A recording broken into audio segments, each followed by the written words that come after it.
Il venait de jeter sa femme dehors, avec leur jumeau nouveau-né. Sous une pluie battante, il l'a laissée sans abri, saignant encore de son accouchement, sans aucun endroit où aller et personne à appeler. Pendant ce temps, il se tenait sur le seuil de la porte avec sa maîtresse, riant tandis qu'elle trébuchait dans l'obscurité, comme si elle n'était rien de plus qu'un déchet dont il s'était enfin débarrassé. Cette nuit-là, elle s'est effondrée à un arrêt de bus, trempée jusqu'aux os, le corps brisé, ses bébés pleurant contre sa poitrine. La seule chose qui lui restait était un unique message sur son téléphone, d'un père qu'elle croyait mort depuis 8 ans. Un message qui disait simplement « J'avais tout prévu ».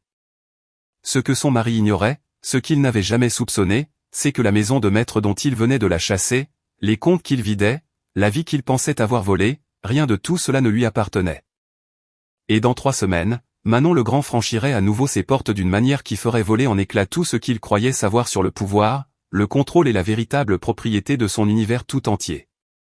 Avant de nous plonger dans l'origine de cette fracture, si vous voulez voir comment Manon a complètement anéanti son mari, récupéré tout ce qu'il lui avait volé et est sortie victorieuse de ce tribunal, abonnez-vous dès maintenant et laissez un commentaire nous indiquant l'heure qu'il est là où vous nous regardez.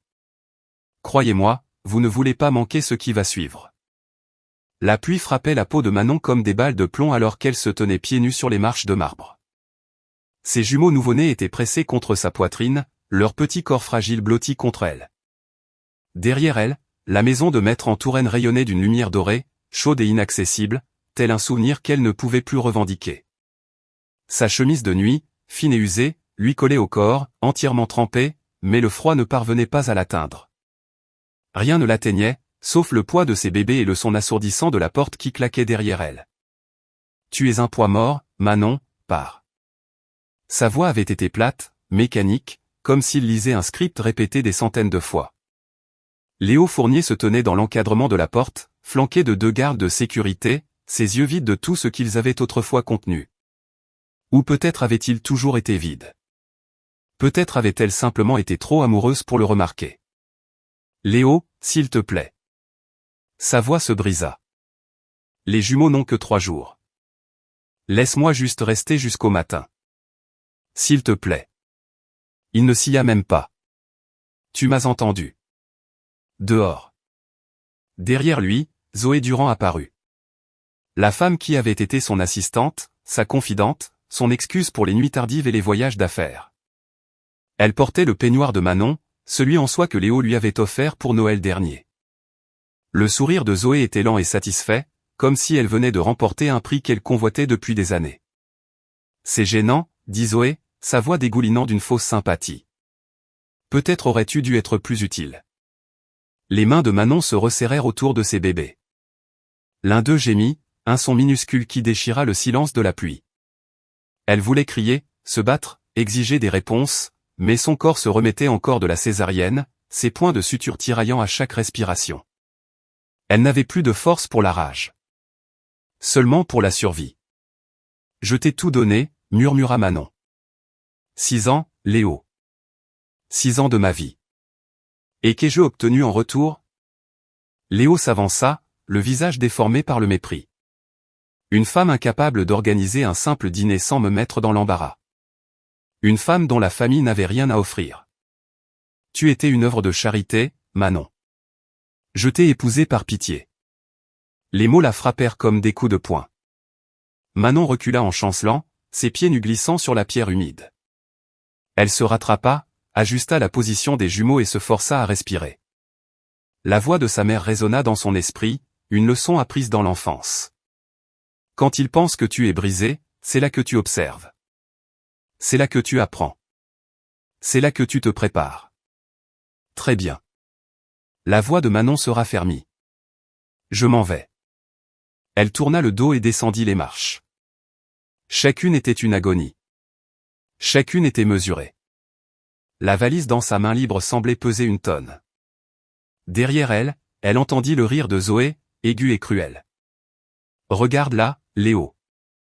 Elle ne va même pas se battre. Léo ne dit rien. La porte se referma. La lumière resta allumée. Manon atteignit le portail en fer forgé et s'arrêta. Les rues s'étendaient devant elle, vides et sombres. La pluie redoubla d'intensité. L'un des jumeaux se mit à pleurer, un vagissement qui perça la nuit. Puis l'autre se joignit à lui, leur voix petite et désespérée. Elle n'avait nulle part où aller. Pas de famille, pas d'argent. Son téléphone avait 3% de batterie. Son corps hurlait de douleur et de fatigue. Chut, mes bébés, chut. Elle les berça doucement, sa voix se brisant. Maman est là. Maman est là. Elle ne savait pas si elle mentait. Puis son téléphone vibra. Une fois, 2 fois. Elle changea les jumeaux de position, sortit le téléphone de sa poche et fixa l'écran. Un message d'un numéro inconnu. Ton père avait tout prévu. Le souffle de Manon se coupa. Son père était mort depuis 8 ans. Une crise cardiaque, soudaine. Parti avant qu'elle ne puisse lui dire au revoir. Quelle était cette mauvaise blague? Un autre message apparut. Ouvre la pièce jointe. Ne fais confiance à personne. Attends. Ses doigts tremblaient alors qu'elle tapotait l'écran. Un fichier vidéo se chargea, lent et granuleux. Puis son visage apparut. Son père, plus âgé que dans ses souvenirs, plus mince, mais c'était indubitablement lui. Ses yeux étaient vifs, concentrés, brûlants d'une intensité qu'elle ne lui avait jamais vue. Manon. Sa voix grésilla à travers le haut-parleur du téléphone. Si tu regardes ceci, cela signifie que tout ce que je craignais est arrivé. Cela signifie que Léo a montré sa vraie nature et que tu es seul. Des larmes brouillèrent sa vision. Elle pressa le téléphone plus près, comme si elle pouvait traverser l'écran pour le toucher.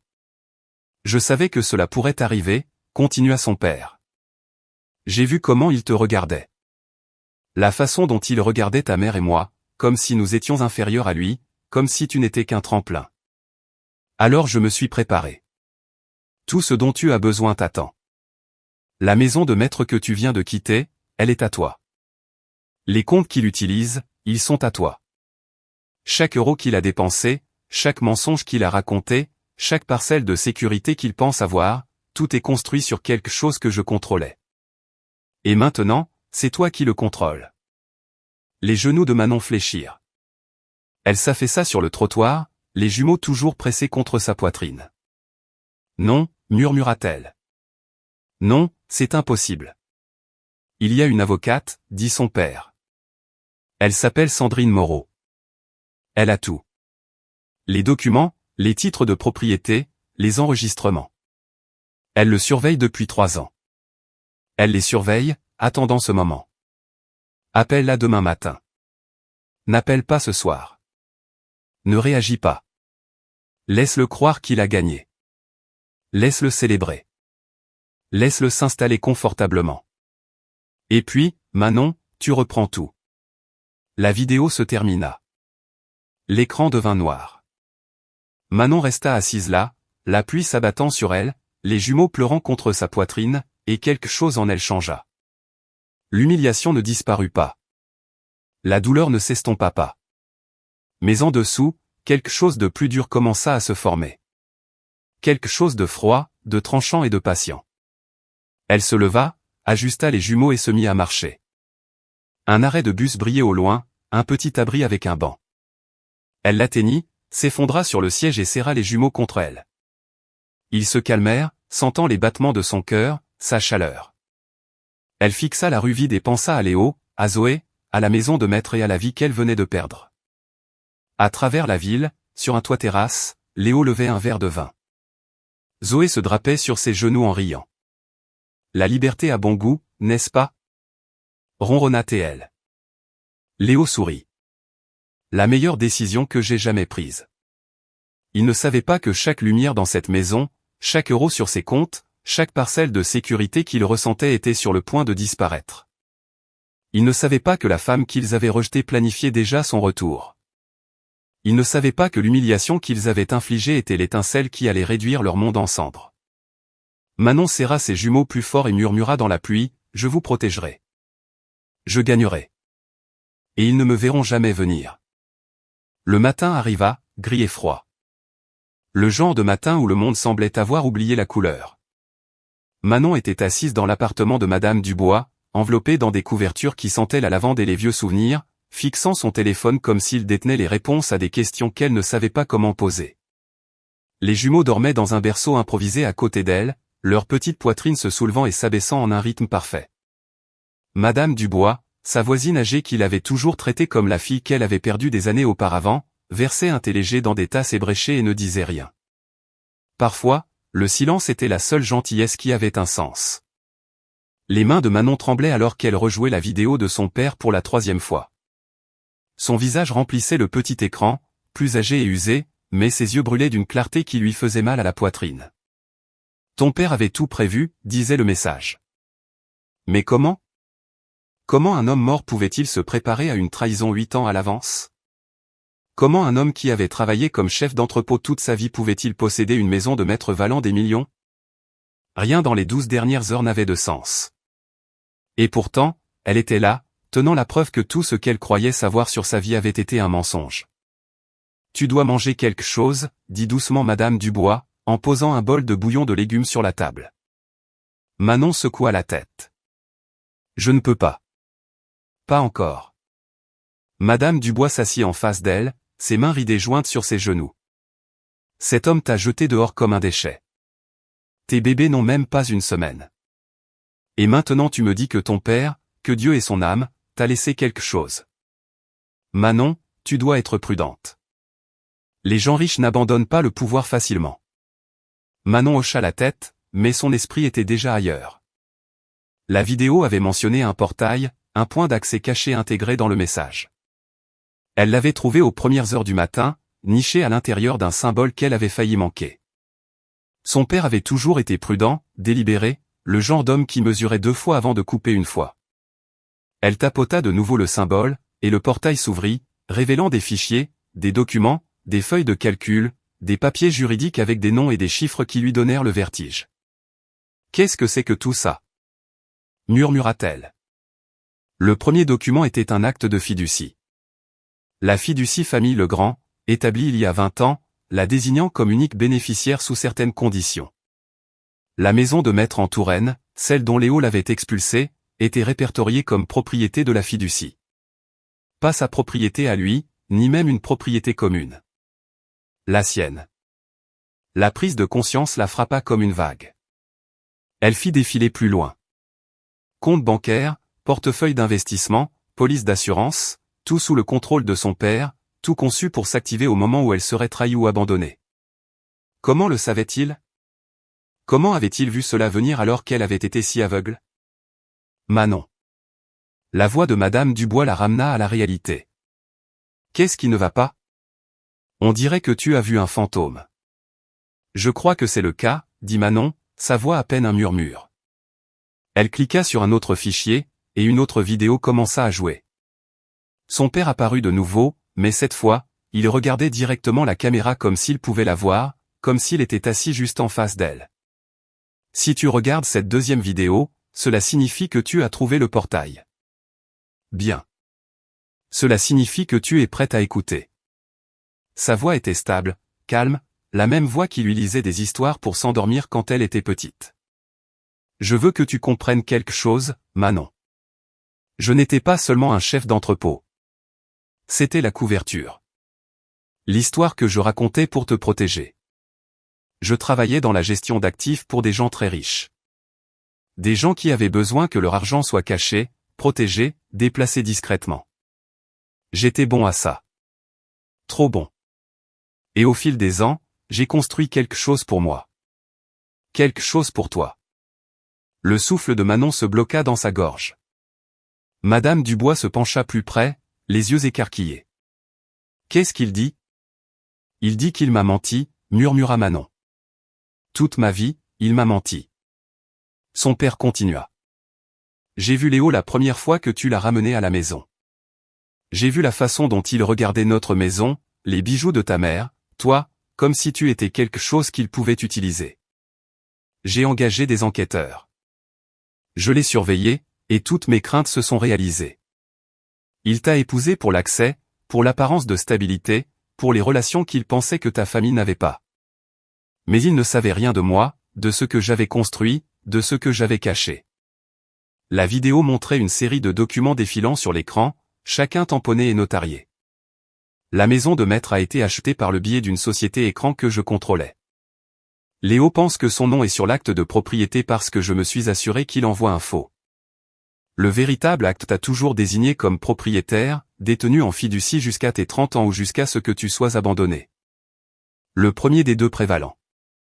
Les comptes sur lesquels il a puisé, ce sont les tiens. Chaque euro que j'ai injecté dans son entreprise, chaque prêt que j'ai cosigné, chaque investissement qu'il pensait être le sien. Tout te revient au moment où il viole les termes de la fiducie. Les mains de Manon couvrirent sa bouche. Des larmes coulaient sur son visage. Papa, murmura-t-elle. Pourquoi ne m'as-tu rien dit? Le visage de son père s'adoucit.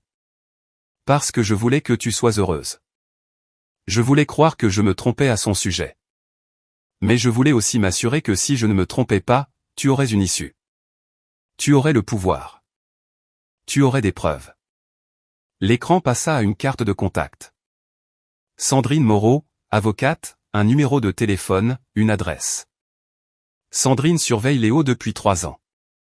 Elle a des enregistrements, des relevés financiers, des preuves d'infidélité, de fraude, tout ce dont tu auras besoin. Mais Manon, écoute-moi. N'agis pas trop vite. Laisse-le croire qu'il a gagné. Laisse-le s'installer. Laisse-le faire des erreurs. Et puis, quand le moment sera venu, tu reprends tout. Pas avec colère, pas avec violence. Avec des preuves, avec la loi, avec patience. La vidéo se termina. Manon resta assise dans un silence stupéfait, le téléphone brillant encore dans ses mains. Madame Dubois tendit la main sur la table et lui serra le poignet. Tu le crois? Manon hocha lentement la tête. Je ne sais pas comment, mais oui, je le crois. Alors qu'est-ce que tu vas faire? Manon regarda les jumeaux, dormant toujours paisiblement, leur petit visage parfait et inconscient. Elle pensa à Léo, à Zoé, à la façon dont ils avaient ri alors qu'elle s'éloignait. Elle pensa à la maison de maître, à la vie qu'elle avait perdue, à l'humiliation qui brûlait encore dans sa poitrine. Et puis elle pensa à son père, aux années qu'il avait passées à se préparer pour ce moment, à la confiance qu'il lui avait accordée pour finir ce qu'il avait commencé. Je vais appeler Sandrine, dit Manon, sa voix stable pour la première fois depuis l'expulsion. Et ensuite, je vais faire exactement ce que papa a dit. Je vais les laisser croire qu'ils ont gagné. Je vais observer. Je vais attendre. Et ensuite, je vais tout reprendre. Madame Dubois sourit. Un sourire lent et satisfait. Ton père t'a bien élevé. Manon prit son téléphone et composa le numéro. Il sonna 1 fois, 2 fois. Puis une voix nette et professionnelle répondit. Sandrine Moreau à l'appareil. Mon nom est Manon Legrand, dit-elle. Sa voix, forte, claire, n'était plus brisée. Mon père m'a dit de vous appeler. Il y eut une pause. Puis la voix de Sandrine s'adoucit très légèrement. J'attends cet appel depuis 3 ans. Êtes-vous prête? Manon regarda ses jumeaux, les fichiers sur son téléphone, la vie qu'elle était sur le point de reconquérir. Oui, dit-elle. Je suis prête. Le bureau de Sandrine Moreau se trouvait au 14e étage d'un immeuble qui sentait le vieil argent et l'ambition nouvelle. Manon arriva à 9 heures précises. Les jumeaux attachés contre sa poitrine dans un double porte-bébé que Madame Dubois lui avait prêté. Ses vêtements étaient empruntés, ses cheveux encore humides d'une douche rapide, mais sa colonne vertébrale était droite et ses yeux clairs. Elle avait passé la nuit à lire chaque document que son père avait laissé, mémorisant les noms et les chiffres jusqu'à ce qu'ils se gravent dans son cerveau. Si elle devait reconquérir sa vie, elle devait comprendre chaque arme de son arsenal. La réceptionniste, une jeune femme au maquillage parfait et au sourire étudié, toisa Manon de haut en bas avec un jugement à peine dissimulé. « Avez-vous un rendez-vous » ? Sandrine m'attend, dit Manon, sa voix calme. Dites-lui que Manon Legrand est là. L'expression de la réceptionniste passa du mépris à la surprise. Elle prit le téléphone, murmura quelque chose, puis hocha la tête. Elle va vous recevoir maintenant. Dernière porte à droite. Le bureau de Sandrine était tout en bois sombre et en cuir, avec des fenêtres allant du sol au plafond surplombant la ville. La femme derrière le bureau avait la cinquantaine, les cheveux gris tirés en un chignon serré, portant un tailleur bleu marine qui semblait coûter plus cher que toute la garde-robe de Manon. Mais ses yeux étaient bienveillants, vifs et calculateurs, les yeux de quelqu'un qui avait vu trop de batailles pour perdre du temps en politesse. Manon le grand, dit Sandrine en se levant et en lui tendant la main. Votre père parlait constamment de vous. Il était convaincu que ce jour viendrait. Je suis seulement désolé qu'il ait eu raison. Manon lui serra la main, la poignée ferme et stable. Merci de me recevoir. Asseyez-vous, dit Sandrine, désignant la chaise en face d'elle. Manon s'assit, ajustant les jumeaux, qui bougèrent mais ne se réveillèrent pas. Sandrine l'étudia un moment, puis ouvrit un épais dossier sur son bureau. Avant de commencer, je dois savoir quelque chose. Êtes-vous ici pour la vengeance ou pour la justice? Manon n'hésita pas. La justice. Bien, dit Sandrine. Parce que la vengeance est désordonnée et coûteuse. La justice est propre et permanente. Votre père l'avait compris. Il a passé 15 ans à monter un dossier qui ne pouvait être brisé, ni contesté, ni acheté. Ce que Léo vous a fait il y a 3 nuits n'était pas seulement cruel. C'était la dernière preuve dont nous avions besoin pour activer la fiducie et récupérer chaque actif qu'il exploitait. Elle fit glisser un document sur le bureau. Manon le prit, ses yeux parcourant le langage juridique. La fiducie Famille Legrand, établie en 2010, la désignant comme unique bénéficiaire. La maison de maître en Touraine, achetée via une société écran que son père contrôlait, détenue en fiducie jusqu'à ce que Manon ait 30 ans ou soit abandonnée par son conjoint. Elle avait 29 ans. La clause d'abandon avait été déclenchée au moment où Léo l'avait mise à la porte. Il ne possède rien, murmura Manon. Ni la maison, ni les voitures, pas même l'entreprise qu'il pense avoir bâtie. Correct, dit Sandrine. La société de capital risque que Léo dirige, les entreprises Fournier. Votre père en était l'investisseur silencieux. Chaque euro que Léo a utilisé pour démarrer cette entreprise provenait des comptes de votre père, acheminés par des holdings offshore pour faire croire que Léo avait des investisseurs externes. Il n'en avait pas. C'était toujours l'argent de votre père, ce qui signifie que c'est maintenant votre argent. Manon sentit quelque chose de froid et de puissant s'installer dans sa poitrine. Pourquoi mon père ne me l'a-t-il pas simplement dit? Parce qu'il vous aimait, dit simplement Sandrine. Et il voulait croire que Léo lui prouverait qu'il avait tort. Il espérait que le mariage, les enfants, le temps transformerait Léo en l'homme que vous pensiez qu'il était. Mais votre père était aussi un réaliste. Il savait que les hommes comme Léo ne changent pas. Ils deviennent simplement meilleurs pour se cacher. Elle sortit un autre dossier, celui-ci plus épais. Au cours des 3 dernières années, j'ai fait documenter tout par des enquêteurs. Infidélité, fraude financière, évasion fiscale, détournement de fonds fiduciaires. Léo vous vole depuis le jour de votre mariage. Il a acheminé de l'argent vers des comptes offshore, acheté des propriétés sous des sociétés écrans, bâti un empire financier qu'il pense intouchable. Mais chaque transaction peut être retracée jusqu'à l'investissement initial de votre père, ce qui signifie que chaque actif que Léo pense posséder est légalement à vous. Les mains de Manon se resserrèrent sur le document. Et Zoé? Le sourire de Sandrine était mince et dangereux. Zoé Durand est un cas intéressant. Elle est sur la liste de paie de Léo depuis 4 ans, officiellement comme son assistante de direction. Officieusement, elle est sa maîtresse depuis 3 ans. Il se trouve aussi qu'elle détourne des fonds de l'entreprise. De petites sommes au début, mais cela a augmenté.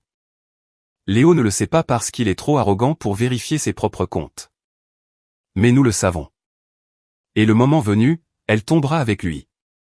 Manon regarda les jumeaux, leur petit visage paisible contre sa poitrine. Je ne veux pas qu'ils connaissent leur père comme un criminel. Alors nous serons stratégiques, dit Sandrine. Nous ne le détruirons pas. Nous reprendrons simplement ce qui est à vous et le laisserons vivre avec les conséquences de ses choix. Mais Manon, vous devez comprendre quelque chose. Ce ne sera pas rapide. Nous devons le laisser s'installer. Le laisser croire qu'il a gagné. Le laisser faire des erreurs. Plus il deviendra confiant, plus il sera négligent. Et quand il sera le plus vulnérable, nous frapperons. Manon hocha lentement la tête. Combien de temps? Des semaines. Peut-être un mois. Nous avons besoin de documentation. Nous avons besoin de témoins. Et nous avons besoin qu'il s'incrimine lui-même. Pouvez-vous être patiente? Manon pensa à la pluie, aux marches de marbre froides, au son de la porte qui claque. Elle pensa au sourire de Zoé, au mépris de Léo, à la façon dont il l'avait renvoyée comme si elle n'était rien. Oui, dit-elle. Je peux être patiente. Sandrine se pencha en arrière dans son fauteuil, son expression approbatrice. Bien. Maintenant, parlons logistique. Vous avez besoin d'un endroit où vivre, quelque chose de sûr et d'assez proche pour surveiller la situation, mais assez loin pour que Léo ne sache pas où vous êtes. J'ai une propriété à Saint-Germain-des-Prés, entièrement meublée, payée par la fiducie. Vous et les jumeaux pouvez y rester aussi longtemps que nécessaire. Je ne peux pas me le permettre, si, vous le pouvez, interrompit Sandrine. La fiducie génère des revenus depuis 15 ans. Vous avez plus d'argent que vous ne le pensez. Votre père s'en est assuré. Manon sentit des larmes lui piquer les yeux. Je ne sais pas comment vous remercier. Remerciez-moi en gagnant, dit Sandrine. Remerciez-moi en reprenant ce qui est avoué en montrant à vos enfants que la dignité et la patience sont plus puissantes que la cruauté et l'arrogance. Elle se leva, se dirigea vers la fenêtre et regarda la ville. Votre père était l'un des hommes les plus intelligents que j'ai jamais rencontrés. Il a joué le jeu sur le long terme, et il l'a joué parfaitement. Maintenant, c'est votre tour. Manon se leva, ajusta les jumeaux et rejoignit Sandrine à la fenêtre. En bas, la ville bougeait à son rythme chaotique, des gens se précipitant à des réunions et des rendez-vous, inconscients de la guerre silencieuse menée dans les bureaux et les tribunaux. Que dois-je faire en premier ? Demanda Manon. Sandrine lui tendit un téléphone, élégant et neuf. C'est une ligne sécurisée. Seuls vous et moi avons le numéro. Utilisez-le pour tout ce qui concerne l'affaire. Deuxièmement, vous documentez tout. Chaque interaction avec Léo, chaque message, chaque tentative de contact. Troisièmement, vous vivez votre vie. Trouvez une routine. Prenez soin des jumeaux. Laissez-le penser que vous avez disparu, que vous avez abandonné. Et quand il sera convaincu que vous n'êtes plus une menace, nous le frapperons avec tout ce que nous avons. Manon prit le téléphone, sentit son poids dans sa paume. Il va être en colère. Laissez-le être en colère, dit Sandrine. Les hommes en colère font des erreurs, et nous serons là pour documenter chacune d'entre elles. Manon regarda les jumeaux, puis de nouveau Sandrine. Quand ce sera fini, qu'arrivera-t-il à Léo ? L'expression de Sandrine ne changea pas. Cela dépend de lui. S'il se bat, nous l'enterrons. S'il accepte les conditions, il repartira avec sa liberté et rien d'autre. Dans tous les cas, vous gagnez. Manon sentit quelque chose changer en elle. Quelque chose qui avait été brisé il y a 3 nuits, mais qui se reconstruisait lentement en quelque chose de plus dur, de plus tranchant, d'incassable. Alors, commençons, dit-elle. Sandrine sourit. Bienvenue dans le combat, Manon Legrand. Votre père serait fier. 3 semaines s'étaient écoulées depuis que Manon avait quitté le bureau de Sandrine avec un plan et un but. 3 semaines de matin tranquille dans l'appartement de Saint-Germain-des-Prés, à nourrir les jumeaux, à documenter chaque message que Léo envoyait exigeant qu'elle signe les droits de garde. Chaque message vocal de Zoé se moquant d'elle pour être trop faible pour se battre. 3 semaines à observer de loin Léo organiser des fêtes dans la maison de maître, poster des photos sur les réseaux sociaux de sa nouvelle vie, de sa liberté, de son triomphe.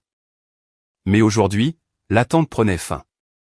Aujourd'hui, Manon retournerait à la maison de maître, non pas comme une victime suppliant un abri, mais comme la propriétaire légitime armée de documents qui ferait voler en éclats tout ce que Léo pensait avoir construit. La berline de luxe s'arrêta devant l'appartement à 9 heures précises, noire et élégante, le genre de voiture qui faisait s'arrêter et regarder les gens. Le chauffeur, un homme nommé James qui avait travaillé pour son père des années auparavant, ouvrit la portière avec une légère révérence. « Mademoiselle Legrand, dit-il, sa voix respectueuse. Êtes-vous prête ? » Manon se regarda une dernière fois dans le miroir. Elle portait une simple robe noire, les cheveux tirés en arrière, un maquillage minimal. Elle n'avait pas besoin d'avoir l'air riche. Elle avait juste besoin d'avoir l'air certaine. « Je suis prête, dit-elle. » Sandrine était assise sur la banquette arrière, sa mallette ouverte, des dossiers étalés sur ses genoux. « Les policiers nous retrouveront là-bas. Nous avons l'avis d'expulsion, les documents de transfert de propriété et les ordonnances de cessation et d'abstention pour tous les comptes et cartes de crédit. Au moment où nous arriverons, tout ce que Léo a utilisé cessera de fonctionner. Ces cartes seront refusées. Son accès au compte de l'entreprise sera gelé, et il aura exactement 48 heures pour quitter la propriété.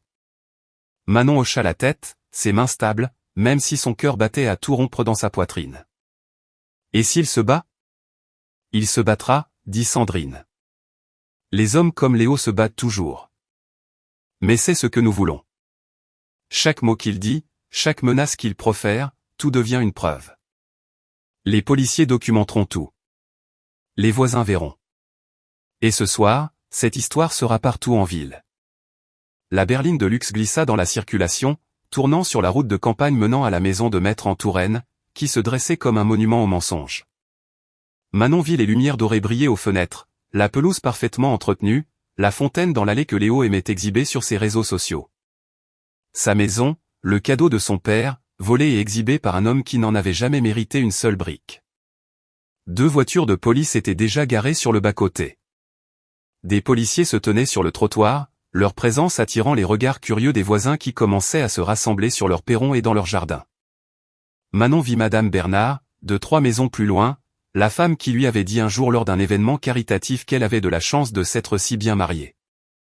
Elle vit Monsieur Martin, le banquier à la retraite qui avait complimenté Léo sur son sens des affaires. Ils regardaient tous maintenant, leur téléphone sorti pour enregistrer. C'est l'heure du spectacle, dit Sandrine en rassemblant ses dossiers. James ouvrit la portière et Manon sortit, ses talons claquant sur le pavé. Le soleil du matin attrapa la berline de luxe, la faisant briller comme une déclaration. Elle se dirigea vers la maison de maître, Sandrine à ses côtés, les policiers se mettant en rang derrière elle. Tous les yeux de la rue suivaient son mouvement. La porte d'entrée s'ouvrit avant qu'elle ne l'atteigne. Léo se tenait là, pieds nus, en pantalon de pyjama et en t-shirt, les cheveux en désordre. Son expression passa de la confusion à la reconnaissance puis à la colère en l'espace d'un battement de cœur. Manon. Il regarda les policiers, Sandrine, la berline de luxe.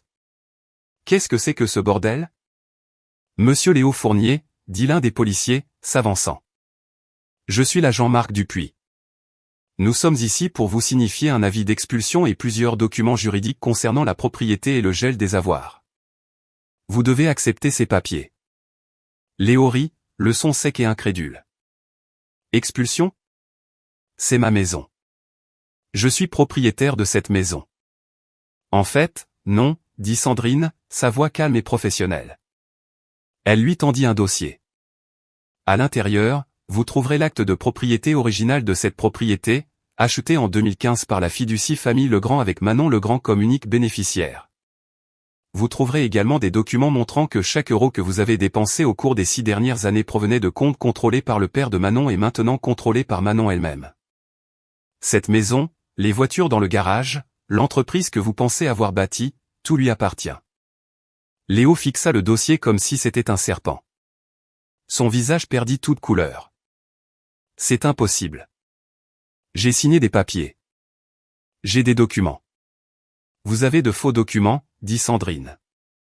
Des documents que son père a créés pour que vous vous sentiez en sécurité pendant qu'il surveillait chacun de vos mouvements. Les vrais documents sont ici, notariés, légaux et contraignants. Vous avez 48 heures pour retirer vos effets personnels et quitter les lieux.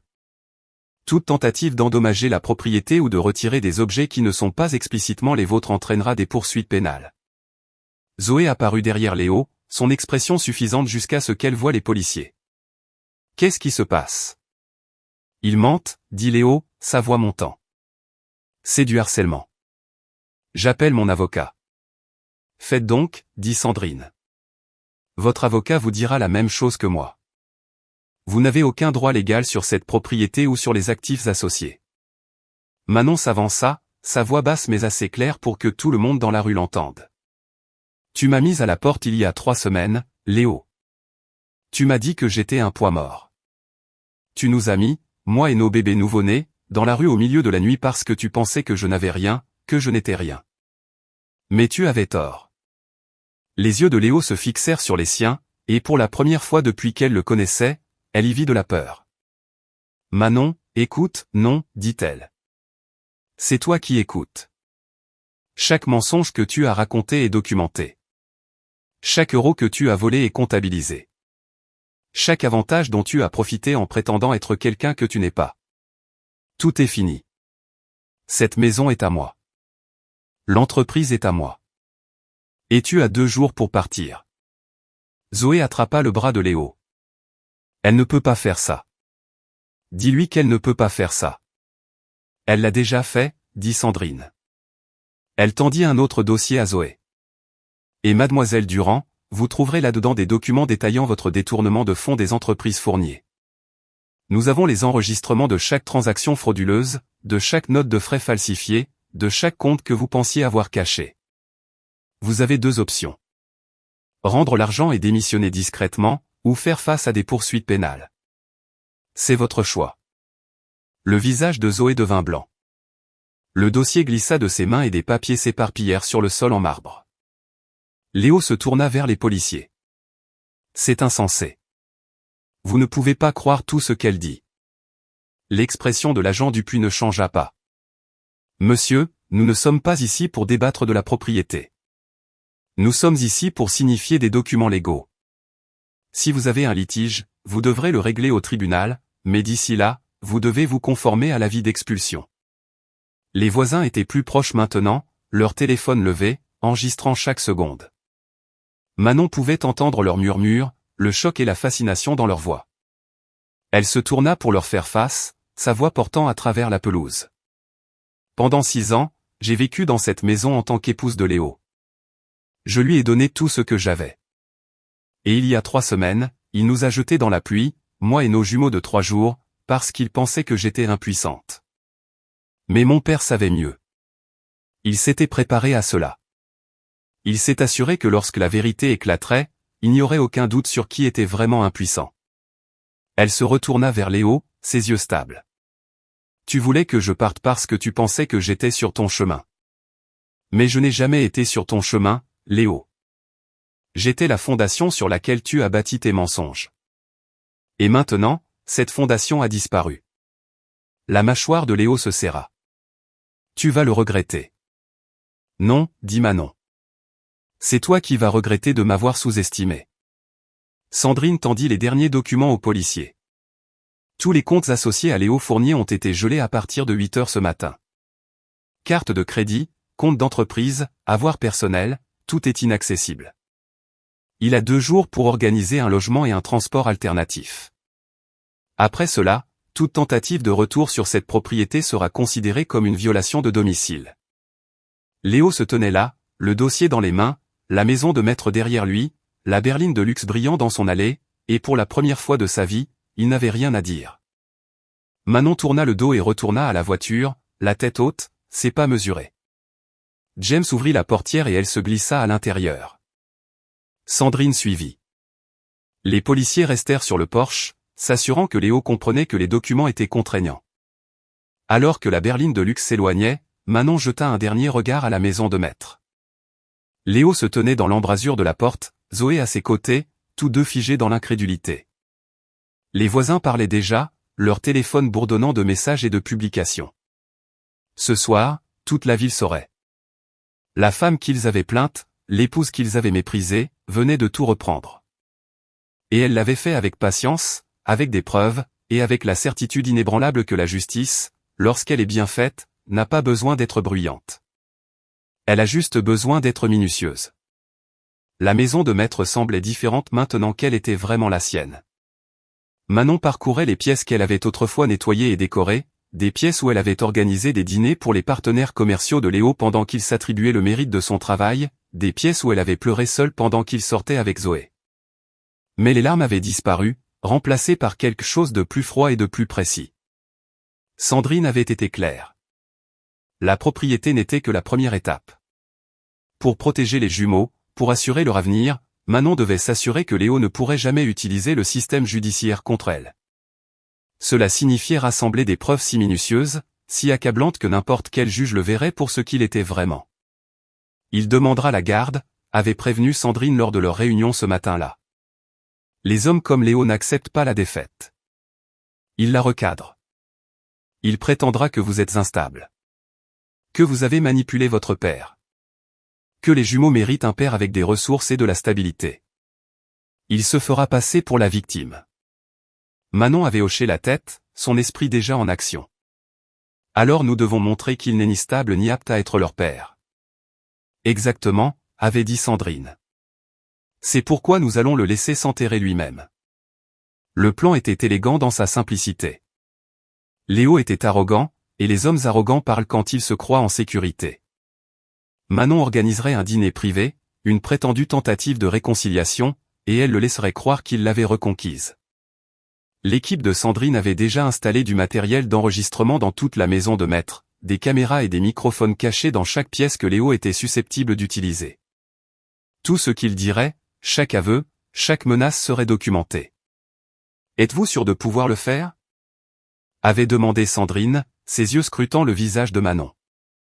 S'asseoir en face de lui, faire semblant d'être faible, le laisser croire qu'il a du pouvoir sur vous. Manon avait rencontré son regard sans ciller. Je le fais depuis 6 ans. Qu'est-ce qu'une nuit de plus ?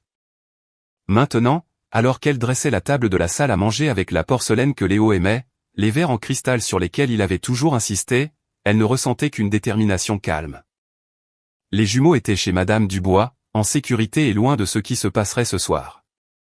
Manon avait répété son rôle, pratiqué la voix tremblante, le ton d'excuse, la femme désespérée prête à tout pour garder sa famille unie. C'était une performance, et elle avait l'intention de la rendre impeccable. Léo arriva à 7 heures, pile à l'heure, portant le costume qui, selon elle, lui donnait toujours l'air puissant. Il se tenait dans l'embrasure de la porte, son expression méfiante, calculatrice. « Tu as dit que tu voulais parler. » « C'est exact, » dit Manon, sa voix douce, incertaine. « S'il te plaît, entre. » Il passa devant elle, ses yeux parcourant la maison de maître comme s'il cataloguait ce qu'il avait perdu. « Tu as redécoré. » « Certaines choses devaient changer, » dit Manon. Elle fit un geste vers la salle à manger. « J'ai préparé ton plat préféré. Un bœuf bourguignon, comme tu l'aimes. » Léo s'assit lentement, la méfiance se lisant sur son visage. « De quoi s'agit-il, Manon ?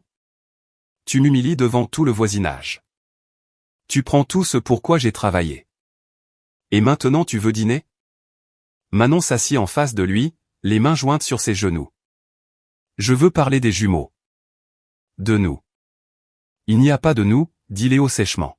« Tu l'as bien fait comprendre quand tu es arrivé avec des avocats et des flics. » J'étais en colère, dit Manon, laissant sa voix se briser. Tu m'as fait du mal, Léo. Tu m'as mise à la porte quand j'étais au plus bas. Mais j'ai eu le temps de réfléchir, et je me rends compte que se battre n'est bon pour personne, surtout pas pour les bébés. Léo se pencha en arrière, son expression s'adoucissant très légèrement. Alors, qu'est-ce que tu dis ? Je dis que peut-être nous pouvons trouver un arrangement, dit Manon. Peut-être que nous n'avons pas besoin d'être ennemis. Peut-être que nous pouvons être coparents, trouver un moyen de faire fonctionner les choses sans nous traîner mutuellement devant les tribunaux. Elle observa ses yeux, vit le calcul qui s'y déroulait. Il essayait de comprendre son angle, de décider si elle était sincère ou si c'était un autre piège. Pourquoi ce changement soudain ? Demanda-t-il. Manon baissa les yeux sur ses mains. Parce que je suis fatigué, Léo. Je suis fatigué d'être en colère. Je suis fatigué de me battre. Et je ne veux pas que mes enfants grandissent en pensant que leurs parents se détestaient. Elle laissa une larme couler sur sa joue, parfaitement synchronisée, parfaitement placée. Je veux juste la paix. Léo prit son verre de vin, le fit tourner, but une longue gorgée. Tu sais, Manon, j'ai toujours pensé que tu étais plus intelligente que tu ne le laissais paraître. Toutes ces années à jouer la belle épouse, et maintenant ça. La maison de maître, l'argent, le coup de force. Ton père t'a bien appris. Mon père voulait me protéger, dit Manon doucement. C'est tout ce qu'il a toujours voulu. Te protéger, répéta Léo, sont ton moqueur. C'est comme ça que tu appelles ça ? Mettre en place des fiducies élaborées, cacher des actifs, me traiter comme un criminel. Le pouls de Manon s'accéléra, mais son visage resta calme. C'est toi qui m'as mise à la porte, Léo. C'est toi qui as choisi Zoé. Léo rit, le son amer. Zoé était une erreur, une distraction. Mais toi, Manon, tu as toujours été le jeu à long terme. Je n'avais juste pas réalisé que ton père en jouait un plus long. Il se pencha en avant, ses yeux vifs. Mais voici ce que je ne comprends pas. Pourquoi me donner une chance maintenant? Tu as gagné. Tu as tout pris. Pourquoi ne pas simplement m'achever? C'était le moment. Manon laissa le silence planer entre eux, lourd et délibéré. Puis elle parla, sa voix à peine un murmure. Parce que les jumeaux méritent mieux que des parents qui se détruisent mutuellement. Et parce que malgré tout, je ne veux pas que tu n'aies rien. Léo l'étudia, et elle pouvait le voir peser ses mots, mesurer sa sincérité.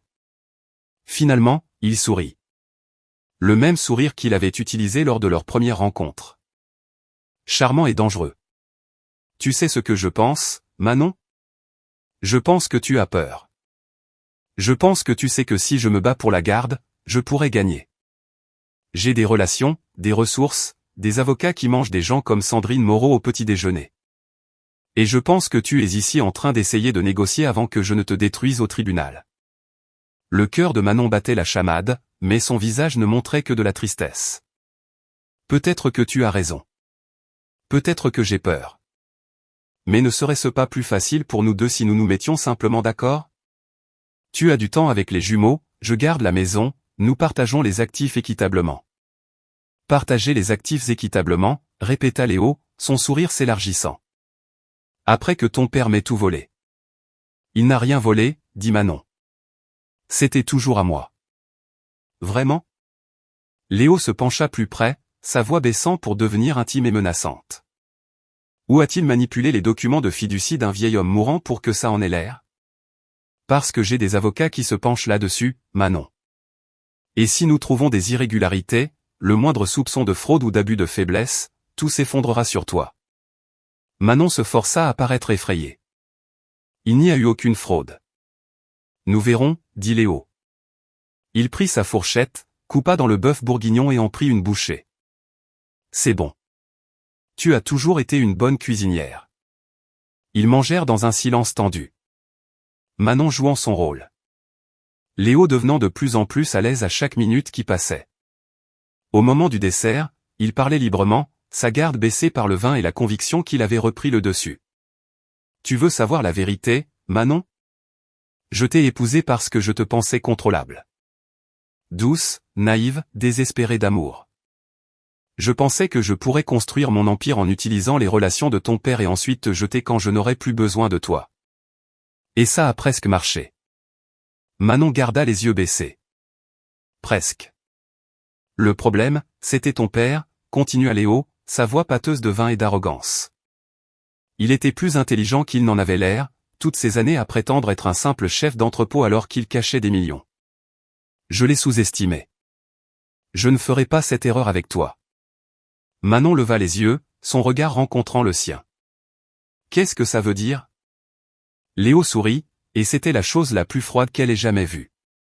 Ça veut dire que je vais demander la garde exclusive. Pas parce que je veux élever ces enfants, mais parce qu'ils sont un moyen de pression. Tu les veux? Tu signeras la moitié de la fiducie, la moitié des actifs, la moitié de tout. Sinon, je te traînerai au tribunal pendant des années. Je te ferai passer pour instable, inapte, dangereuse, et quand j'en aurai fini, tu auras de la chance d'obtenir des visites supervisées. Manon sentit la glace s'installer dans sa poitrine. C'était là. L'aveu que Sandrine avait dit qu'il ferait. La preuve de ses intentions, de sa manipulation, de son mépris total pour ses propres enfants. Tu utiliserais tes propres bébés comme moyen de pression, murmura Manon, laissant le choc colorer sa voix. Ce ne sont pas des bébés, Manon. Ce sont des actifs. Tout comme cette maison, tout comme la fiducie, tout comme tout le reste. Léo se leva, jeta sa serviette sur la table. Merci pour le dîner. Et pour m'avoir montré à quel point tu es désespéré. Mes avocats te contacteront. Il se dirigea vers la porte et Manon se leva. Sa voix était stable maintenant. La performance était terminée. Léo. Il se retourna. Oui. Tu devrais savoir quelque chose, dit Manon. Chaque mot que tu viens de dire a été enregistré. Chaque aveu, chaque menace, chaque preuve dont j'avais besoin pour prouver que tu es inapte à élever ces jumeaux. Tout est documenté. Le visage de Léo se figea. Quoi? Manon se dirigea vers le buffet, ouvrit un tiroir et en sortit un petit appareil d'enregistrement. Audio et vidéo. Partout dans cette maison. Sandrine m'a prévenu que tu ferais ça. Elle a dit, les hommes comme toi disent toujours la vérité quand ils pensent avoir gagné. Léo se jeta sur elle, mais Manon recula, son téléphone déjà à la main.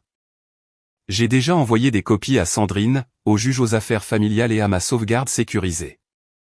Tu fais un pas de plus, et j'appelle la police. Tu me menaces encore, et cela devient une preuve d'intimidation domestique. Tu essaies de te battre pour la garde, et chaque juge de cette ville te verra admettre que tu ne veux pas de tes enfants. Tu veux juste les utiliser comme des armes. Léo resta figé, le visage rouge de rage. Tu m'as piégé. Non, dit Manon. Je t'ai donné une chance d'être décent. Tu as choisi d'être exactement celui que tu as toujours été. Et maintenant, tout le monde le saura. Léo croyait qu'il avait encore des cartes à jouer. 3 jours après le désastre du dîner, après que ses avocats lui eurent dit que les enregistrements avaient été obtenus légalement et étaient recevables au tribunal, après que Zoé eut cessé de répondre à ses appels en réalisant qu'il était ruiné, il décida d'organiser une fête. Pas n'importe quelle fête, mais une célébration sur le toit-terrasse de l'hôtel Belle Époque, le genre d'événement où l'élite de la ville se réunissait pour voir et être vue.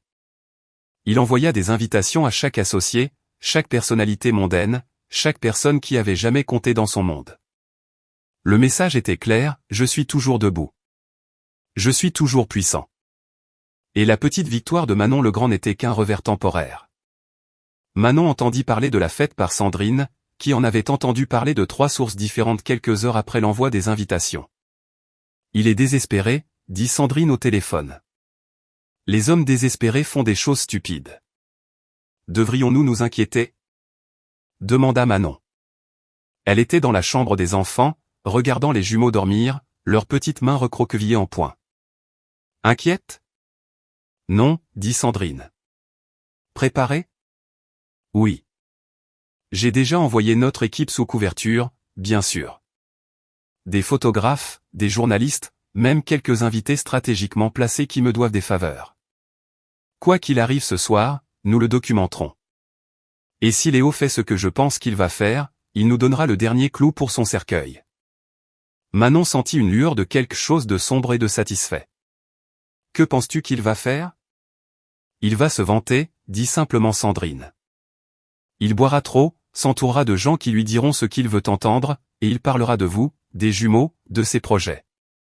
Et nous enregistrerons chaque mot. Le toit-terrasse de l'hôtel Belle Époque était décoré comme une page de magazine. Des guirlandes lumineuses blanches tendues entre des piliers de verre. Des tours de verre de vin brillant sous les toits de la ville. Léo se tenait au centre de tout cela, portant un smoking qu'il avait loué à crédit, souriant comme s'il possédait le monde au lieu de lui devoir de l'argent. Zoé était remarquablement absente. Les invités qui avaient daigné venir, et ils étaient moins nombreux qu'ils ne l'avaient espéré, se mêlaient avec une distance polie, leur conversation prudente, leurs yeux curieux. Tout le monde avait entendu les rumeurs. Tout le monde savait que quelque chose s'était passé avec sa femme, sa maison, son entreprise. Mais personne ne connaissait toute l'histoire, et Léo avait l'intention de contrôler le récit. Mesdames et messieurs, lança Léo en levant son verre. La foule se tut, se tournant vers lui avec des expressions allant de l'intérêt au scepticisme. Merci d'être venu ce soir. Je sais qu'il y a eu des rumeurs, des spéculations sur ma vie personnelle, mes affaires, mon mariage. Et je veux rétablir la vérité. Il but une longue gorgée de vin, son sourire s'élargissant. Ma femme, bientôt ex-femme, Manon Legrand, a répandu des mensonges sur moi. Elle a utilisé l'argent et l'influence de son père pour essayer de détruire tout ce que j'ai construit. Mais voici ce qu'elle ne comprend pas. J'ai bâti mon entreprise de mes propres mains, avec ma propre intelligence, ma propre vision. Et aucune manipulation juridique ne changera cela. La foule murmura, certains hochant la tête, d'autres échangeant des regards. Dans le coin, partiellement cachée derrière une colonne décorative, se tenait une femme nommée Chloé Dubois, l'une des enquêtrices les plus fiables de Sandrine. Elle tenait son téléphone au niveau de la taille, la caméra enregistrant, capturant chaque mot, chaque geste. À côté d'elle, un jeune journaliste nommé Clément Rousseau ajustait sa position pour avoir un meilleur angle. Léo continua, sa voix devenant plus forte, plus confiante. Manon pense qu'elle peut utiliser nos enfants comme moyen de pression. Des jumeaux nés il y a quelques semaines à peine, et elle les utilise déjà comme des armes. Elle me les cache, me refuse l'accès, et essaie de me faire passer pour un père indigne. Mais laissez-moi vous dire quelque chose. Il marqua une pause pour les faits. Je n'ai pas besoin de ces enfants pour prouver qui je suis. Je suis Léo Fournier. J'ai créé les entreprises Fournier à partir de rien. Je suis devenu quelqu'un que cette ville respecte. Et si Manon pense qu'elle peut me prendre ça, elle est plus folle que je ne le pensais. Quelques invités bougèrent, mal à l'aise. Nicolas Martin, un capital risqueur qui avait connu le père de Manon, fronça les sourcils et posa son verre. Léo, lança-t-il. N'est-il pas vrai que les entreprises Fournier ont été principalement financées par des investisseurs externes? Léo balaya la question d'un geste de la main. Financement initial, bien sûr. Mais la vision, l'exécution, le succès, c'était entièrement moi. Et n'est-il pas également vrai, continua Nicolas, sa voix stable, que ces investisseurs externes étaient en fait contrôlés par le père de Manon via des comptes offshore? Le sourire de Léo vacilla. C'est une fausse représentation. Vraiment? Insista Nicolas. Parce que j'ai vu les documents. Jean Legrand a été mon client pendant 15 ans. Je sais exactement comment il a structuré ses avoirs et je sais qu'il ne vous a jamais fait confiance. Le toit-terrasse devint silencieux. Le visage de Léo vira au rouge. Vous ne savez pas de quoi vous parlez. Je sais que Jean m'a appelé 2 semaines avant de mourir, dit Nicolas calmement. Il m'a dit qu'il s'inquiétait pour le mariage de sa fille. Il m'a demandé d'être témoin pour certains documents qu'il signait, des documents qui protégeaient Manon au cas où vous montreriez un jour votre vrai visage. Et de là où je suis, Léo, il semble qu'il avait raison de s'inquiéter. Léo claqua son verre sur la table la plus proche. Dehors. C'est ma fête. Dehors. Nicolas sourit, un sourire mince et entendu. En fait, c'est la fête de l'hôtel. Vous ne faites que louer l'espace. Et étant donné que votre carte de crédit a été refusée lorsque vous avez essayé de payer la compte, je dirais que l'hôtel pourrait avoir quelques questions sur la facture de ce soir. Les murmures s'intensifièrent. Les invités sortirent leur téléphone, certains envoyant des SMS, d'autres publiant déjà. Les mains de Léo se serrèrent en poing. C'est un mensonge. Mes comptes sont temporairement gelés à cause de complications juridiques. Mais j'ai des ressources. J'ai du pouvoir. Tu n'as rien. Une voix s'éleva de la foule. Zoé s'avança, et un instant le visage de Léo s'illumina de soulagement, mais son expression était froide, ses yeux durs. Zoé, dis-leur. Dis-leur la vérité. La vérité? Zoé rit. La vérité, c'est que tu es fauché, Léo. La vérité, c'est que chaque compte dont tu te vantais, chaque investissement que tu prétendais être le tien, tout appartenait à Manon. Tu as vécu de l'argent de son père pendant 6 ans, et tu étais trop arrogant pour le réaliser. Léo se jeta sur elle, mais la sécurité s'interposa. Tu savais, siffla Léo. Tu savais depuis le début. Bien sûr que je savais, dit Zoé. Pourquoi crois-tu que je suis resté? Je prélevais sur les comptes que tu croyais contrôler. De petites sommes au début, puis de plus grosses. Tu n'as jamais rien remarqué. Parce que tu étais trop occupé à jouer au grand homme. Mais maintenant que l'argent a disparu, je disparais aussi. Elle se tourna vers la foule. Et pour ceux qui se posent la question, Manon Legrand a des preuves de tout. Chaque fraude, chaque mensonge, chaque crime que Léo a commis en se croyant intouchable. Elle monte un dossier depuis des semaines. Et quand il sera rendu public, vous tous ici présents serez interrogés sur ce que vous saviez et quand vous l'avez su. Le toit-terrasse se vida plus vite qu'il ne s'était rempli. Les invités prirent leurs manteaux, appelèrent leur chauffeur, disparurent dans les ascenseurs sans se retourner. En quelques minutes, seul Léo resta, debout, seul sous les lumières blanches, son smoking paraissant soudain bon marché, son sourire disparu, sa main tremblante. Chloé Dubois sortit de derrière la colonne, son téléphone enregistrant toujours. Monsieur Fournier, souhaitez-vous faire une déclaration officielle?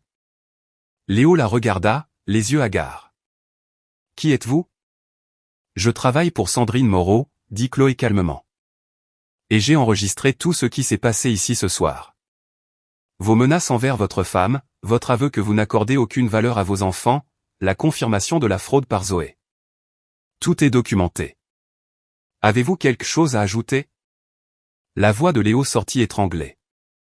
C'est un coup monté. Non, dit Chloé. C'est la justice. Vous avez organisé une fête publique et fait des déclarations publiques. Rien de ce soir n'était privé ou protégé. Et maintenant, tous les grands médias de la ville ont des images de vous en train de craquer devant les gens que vous essayez d'impressionner. Elle baissa son téléphone. Manon Legrand vous envoie ses salutations. Léo s'effondra sur une chaise, la tête entre les mains. La ville s'étendait devant lui, les lumières scintillant dans l'obscurité, indifférente à sa chute. Il pensait pouvoir reconstruire sa réputation, reconquérir son pouvoir et prouver que la victoire de Manon était temporaire. Au lieu de cela, il avait fait exactement ce qu'elle avait prédit. Il s'était détruit devant des témoins, créant des preuves si accablantes qu'aucun avocat ne pourrait les déformer. Aucun juge ne pourrait les ignorer. De l'autre côté de la ville, dans la maison de maître qui lui revenait de droit, Manon était assise dans la chambre des enfants, regardant les jumeaux dormir. Son téléphone vibra avec un message de Sandrine. C'est fait. Il a tout avoué devant 40 témoins. Nous le tenons. Manon posa le téléphone et prit l'un des jumeaux, serrant sa fille contre elle. Ton père vient de perdre, murmura-t-elle. Non pas parce que je l'ai détruit, mais parce qu'il s'est détruit lui-même. Et vous grandirez en sachant que la dignité et la patience l'emportent toujours à la fin. Dehors, la nuit était calme, la ville s'endormant. Mais dans les tribunaux et les cabinets d'avocats de la ville, des documents étaient préparés, des preuves compilées, et l'acte final de la chute de Léo Fournier était soigneusement, méthodiquement orchestré. Manon avait attendu, observé et frappé seulement lorsque le moment était parfait. Et maintenant, avec les propres mots de Léo scellant son destin, elle pouvait enfin se reposer en sachant ses enfants en sécurité, son héritage assuré, et la justice rendue exactement comme son père l'avait prévu. Le tribunal sentait le vieux bois et la tension. Chaque siège était occupé par des observateurs qui avaient lu les gros titres, regardé les vidéos et voulaient voir comment l'histoire se terminait. Manon était assise à la table du demandeur, les jumeaux dans une poussette double à côté d'elle, dormant paisiblement malgré le poids du moment. Elle portait une robe bleu marine, simple et digne, les cheveux tirés en arrière, sans autre bijou que les boucles d'oreilles en perles de sa mère. Sandrine était assise à sa gauche, 3 assistants derrière elle avec des boîtes de preuves empilées comme une forteresse. De l'autre côté de l'allée, Léo était assis seul. Son avocat, un homme à l'air fatigué nommé Stéphane Duval, qui avait pris l'affaire par obligation plutôt que par conviction, brassait des papiers avec l'énergie de quelqu'un qui s'avouait déjà vaincu. Zoé était introuvable. Elle avait accepté un accord de plaidoyer 2 jours plus tôt, acceptant de témoigner contre Léo en échange de charges réduites pour son détournement de fonds. Le public chuchotait, les téléphones étaient mis en sourdine, et la juge Monique Leclerc entra avec une présence qui fit taire la salle. La cour appela l'huissier. Tout le monde se leva. La juge Leclerc, une femme d'une 60aine d'années aux cheveux argentés et aux yeux vifs qui avait vu tous les mensonges qu'un tribunal pouvait produire, prit son siège et scruta la salle. Veuillez vous asseoir. Elle ouvrit le dossier devant elle, parcourant les documents avec une expression qui ne révélait rien. Nous sommes ici pour l'affaire Legrand contre Fournier, détermination de la garde et répartition des biens. J'ai examiné les documents préliminaires, et je le dis d'emblée, je n'aime pas qu'on me fasse perdre mon temps. Les 2 parties présenteront leurs arguments clairement et concisément. Maître Moreau, vous pouvez commencer. Sandrine se leva, ses mouvements précis et contrôlés. Madame la juge, cette affaire concerne la protection. La protection de 2 enfants innocents contre un père qui a démontré à plusieurs reprises qu'il les considère non pas comme des êtres humains, mais comme un moyen de pression. La protection d'actifs qui ont toujours été légalement à Manon, mais qui ont été systématiquement exploités par Léo Fournier par la fraude, la manipulation et la trahison. Elle fit un geste vers les assistants qui commencèrent à distribuer des dossiers à la juge et au greffier. Dans ces dossiers, vous trouverez une documentation complète, des actes de fiducie remontant à 15 ans montrant Manon comme unique bénéficiaire, des registres financiers prouvant que chaque euro dépensé par Léo provenait de comptes contrôlés par le défunt père de Manon, des enregistrements de Léo déclarant explicitement qu'il prévoit d'utiliser les enfants comme monnaie d'échange, et des témoignages de plus de 20 personnes confirmant un schéma de tromperie et d'abus psychologiques. La juge Leclerc feuilleta les documents, son expression inchangée. Léo se pencha pour murmurer à son avocat, mais Duval secoua simplement la tête. Sandrine continua. Manon Legrand a été mise à la porte de sa propre maison à minuit, 3 jours après avoir accouché par césarienne, avec des jumeaux nouveau-nés dans les bras et nulle part où aller. Léo Fournier a orchestré cette expulsion, croyant qu'elle n'avait ni ressources, ni pouvoir, ni recours. Il s'est trompé sur tous les points. Ce qu'il ne savait pas, c'est que le père de Manon, Jean Legrand, avait passé des années à se préparer à ce scénario précis. Elle se dirigea vers la table des preuves, prenant une enveloppe scellée. Madame la juge, j'aimerais verser au dossier un enregistrement vidéo réalisé par Jean Legrand 6 mois avant sa mort. Il y expose explicitement ses inquiétudes concernant le caractère de Léo, ses raisons pour établir la fiducie, et ses instructions pour Manon si jamais elle avait besoin de protection. La juge Leclerc hocha la tête. Diffusez-le. Les lumières du tribunal s'atténuèrent légèrement alors qu'un écran descendait. Le visage de Jean Legrand apparut, plus âgé et plus mince que Manon ne s'en souvenait, mais sa voix était forte et claire. Mon nom est Jean Legrand. J'enregistre ceci le 15 mars 2017 en présence de mon avocate, Sandrine Moreau, et du témoin Nicolas Martin. Si cette vidéo est diffusée, cela signifie que ma fille Manon a été trahie par son mari, Léo Fournier, et que les protections que j'ai mises en place sont maintenant actives. Le tribunal était silencieux, à l'exception de la voix de Jean. Manon sentit des larmes lui piquer les yeux mais garda son regard fixe. J'ai créé la fiducie Famille Legrand en 2010 lorsque Manon m'a présenté Léo pour la première fois. Je ne lui faisais pas confiance à l'époque, et tout ce que j'ai observé depuis a confirmé mes soupçons. Il a épousé ma fille pour l'accès, pour l'apparence de légitimité, et pour les avantages financiers qu'il supposait venir avec notre famille. Ce qu'il ne sait pas, c'est que j'ai passé 30 ans dans la protection d'actifs, à cacher et sécuriser des fortunes pour des clients qui avaient besoin de discrétion. J'ai utilisé ces mêmes compétences pour protéger Manon. L'image de Jean se pencha en avant, son expression intense. La maison de maître en Touraine est détenue en fiducie pour Manon, achetée par des sociétés écrans que Léo ne pourra jamais retracer. Chaque investissement qu'il pense avoir fait avec son propre argent a en réalité été financé par des comptes que je contrôlais. J'ai documenté chaque transaction, chaque mensonge, chaque moment de manipulation. Et j'ai donné pour instruction à Sandrine de ne divulguer ces informations que lorsque Manon sera en sécurité et prête à récupérer ce qui lui appartient. La vidéo se termina.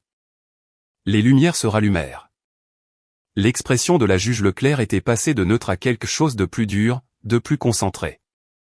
Maître Duval, votre client souhaite-t-il contester l'un des documents fournis? Stéphane Duval se leva lentement.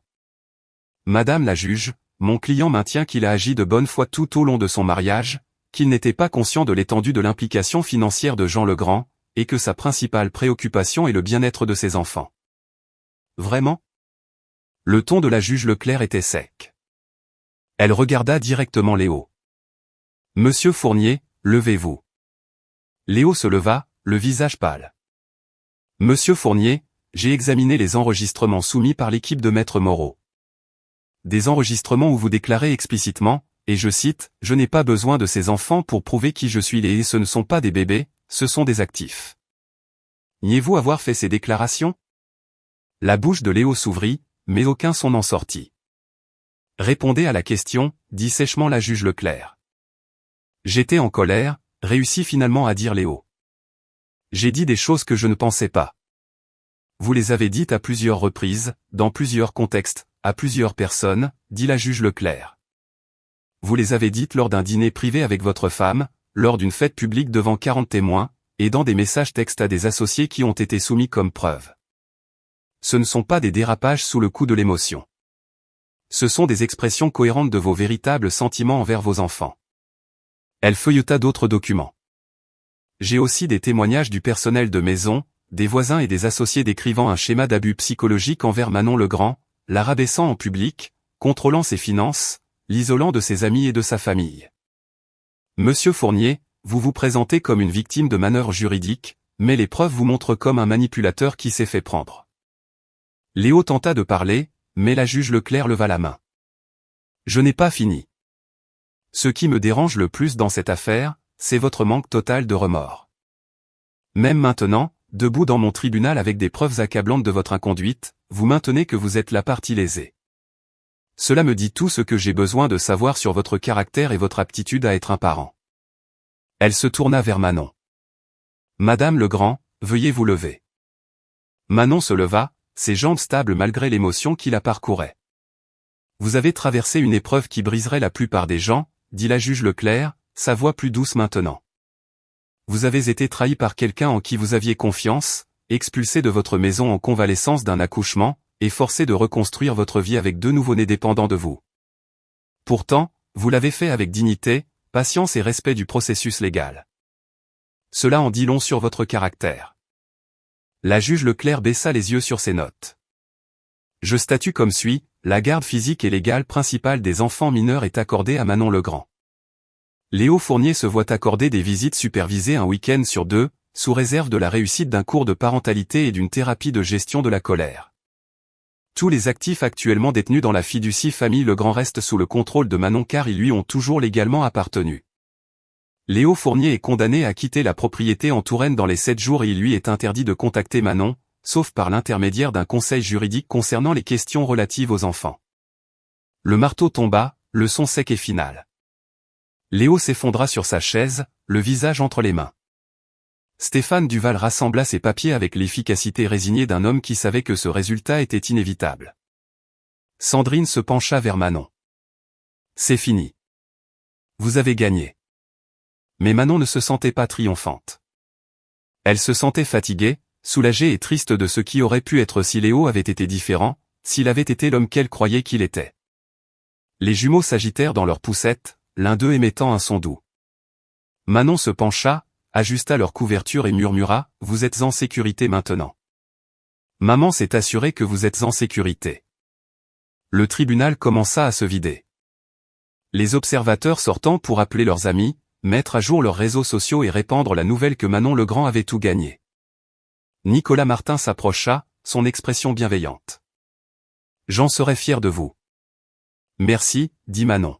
« D'avoir été là quand il avait besoin d'un témoin. D'avoir cru en lui. C'était l'un des hommes les plus intelligents que j'ai jamais connus, dit Nicolas. Et vous êtes comme lui.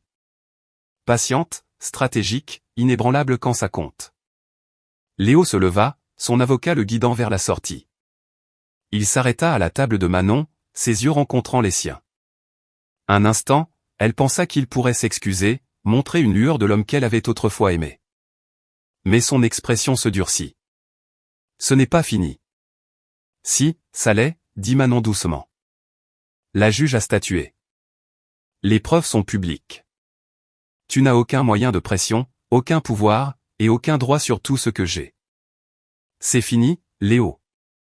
Et la seule question maintenant est de savoir si tu acceptes cela avec dignité ou si tu détruis le peu de réputation qu'il te reste. Il la fixa, et elle vit le moment où il réalisa qu'elle avait raison. Le combat quitta ses épaules. Il tourna le dos et s'éloigna sans un autre mot. Sandrine commença à emballer les boîtes de preuves, son équipe se déplaçant avec une efficacité bien rodée. « Qu'est-ce qui se passe maintenant ?» demanda Manon. « Maintenant, vous rentrez chez vous, » dit Sandrine. « Vous élevez vos enfants. Vous restaurez la fondation de votre père. Vous vivez la vie que vous étiez toujours censé vivre, libre de manipulation et de peur. » Manon prit son sac à main, vérifia une dernière fois les jumeaux et se dirigea vers les portes du tribunal. Le couloir au-delà était rempli de caméras et de journalistes, tous voulant des déclarations, des réactions, des détails. Mais l'équipe de sécurité de Sandrine forma un corridor, guidant Manon à travers sans s'arrêter. « Madame Legrand, que ressentez-vous après cette décision ?» cria un journaliste. Manon s'arrêta un instant et regarda la foule. « Je sens que justice a été faite. Pas seulement pour moi, mais pour mes enfants. Et j'espère que quiconque regarde ceci, à qui on a dit qu'il était impuissant, qu'on a fait se sentir petit, comprendra que la patience et la vérité l'emportent toujours à la fin. » Elle sortit à la lumière du soleil, les jumeaux en sécurité à ses côtés, et pour la première fois depuis des semaines, elle s'autorisa à sourire. Le jugement du tribunal était terminé. Le plan de son père avait fonctionné. Et maintenant, enfin, elle pouvait commencer la vie qu'il avait protégée pour elle. La vie qu'elle avait gagnée par la force, la stratégie et une dignité inébranlable. 3 semaines après la victoire au tribunal, Manon pensait que la guerre était terminée. Elle s'était installée dans un rythme avec les jumeaux, les tétés du matin et les promenades de l'après-midi dans le voisinage, où les gens ne chuchotaient plus mais souriaient avec respect. La maison de maître avait été restaurée pièce par pièce, chaque espace récupéré et réinventé comme quelque chose qui appartenait à elle et à ses enfants, pas au fantôme de la manipulation de Léo. Sandrine lui avait assuré que l'arrangement de garde était à toute épreuve, que les visites supervisées de Léo étaient le maximum qu'il obtiendrait jamais, qu'elle pouvait enfin respirer. Mais Manon avait appris que les hommes comme Léo n'acceptaient pas la défaite tranquillement. Ils attendaient, se regroupaient et frappaient quand on se croyait en sécurité. La lettre arriva un mardi matin, livrée par coursier avec le logo du cabinet d'avocat de Léo en relief sur l'enveloppe. Les mains de Manon tremblaient en l'ouvrant, sachant déjà que ce ne serait pas une bonne nouvelle. À l'intérieur se trouvait une demande de modification de garde en urgence. 40 pages d'arguments juridiques affirmant que Manon était une mère inapte, qu'elle avait manipulé le système judiciaire en utilisant la richesse de son père, que les jumeaux méritaient un foyer stable à 2 parents, et que Léo avait connu une croissance personnelle significative dans les semaines suivant la décision. Il invoque l'unité familiale, dit Manon au téléphone, la voix tendue. Sandrine resta silencieuse 3 secondes de trop. Qu'est-ce que ça veut dire ? Insista Manon. Qu'est-ce que vous ne me dites pas ? Ça veut dire qu'il a trouvé un nouvel angle, dit Sandrine prudemment. Il ne prétend pas que vous êtes une mauvaise mère. Il prétend que la division de la garde est préjudiciable aux enfants, qu'ils ont besoin que les 2 parents soient impliqués de manière égale, et que la seule façon d'y parvenir est une garde conjointe complète avec lui ayant la résidence principale. Manon sentit la glace s'installer dans son estomac. Mais le juge a déjà statué. Il a perdu. Les juges peuvent être saisis de demandes de modification si les circonstances changent ou si de nouvelles preuves apparaissent, expliqua Sandrine. Léo prétend avoir terminé sa thérapie, qu'il a réglé ses problèmes de colère, et qu'il comprend maintenant l'importance de la paternité. Il se présente comme un homme réformé. C'est un mensonge, dit Manon. Il y a 3 semaines, il appelait les jumeaux des actifs. Maintenant, il est le père de l'année. Je sais, dit Sandrine. Et nous prouverons que c'est un mensonge. Mais Manon, il y a autre chose dans cette requête. Quelque chose qui m'inquiète. La prise de Manon se resserra sur le téléphone. Quoi ? Il demande un audit complet de la fiducie famille Legrand. Il prétend que les actifs de votre père ont été obtenus par des moyens illégaux, que la fiducie elle-même pourrait être frauduleuse, et que tout arrangement de garde devrait tenir compte de la possibilité que votre situation financière soit bâtie sur des activités criminelles. Manon s'assit brutalement, la lettre tombant de ses mains. C'est insensé. Mon père était un gestionnaire d'actifs. Tout ce qu'il a fait était légal. Je le sais. Vous le savez. Mais Léo parie sur la création de suffisamment de doutes pour forcer un règlement, dit Sandrine. Il n'essaie pas de gagner. Il essaie de vous faire tellement peur de l'examen public, de voir la réputation de votre père traîner dans la boue, que vous lui donnerez ce qu'il veut juste pour que ça s'arrête. Que veut-il ? Demanda Manon, bien qu'elle le sache déjà. De l'argent, dit Sandrine sèchement. Il veut un pourcentage de la fiducie, une pension alimentaire continue et une garde partagée pour pouvoir revendiquer des droits parentaux sur tout ce que vous construirez pour les enfants. Il ne s'agit pas des jumeaux, Manon. Il s'agit pour lui de tenter de reprendre le pouvoir sur vous en ciblant votre héritage. Manon sentit la rage monter, chaude et vive dans sa poitrine. Quand est l'audience ? Dans 2 semaines. Et Manon, vous devez vous préparer. Il va être convaincant. Il va jouer la victime, le père réformé, l'homme qui a tout perdu à cause de subtilités juridiques. Le juge pourrait être sympathique. La juge Leclerc a vu clair en lui une fois, dit Manon. Elle verra clair en lui à nouveau.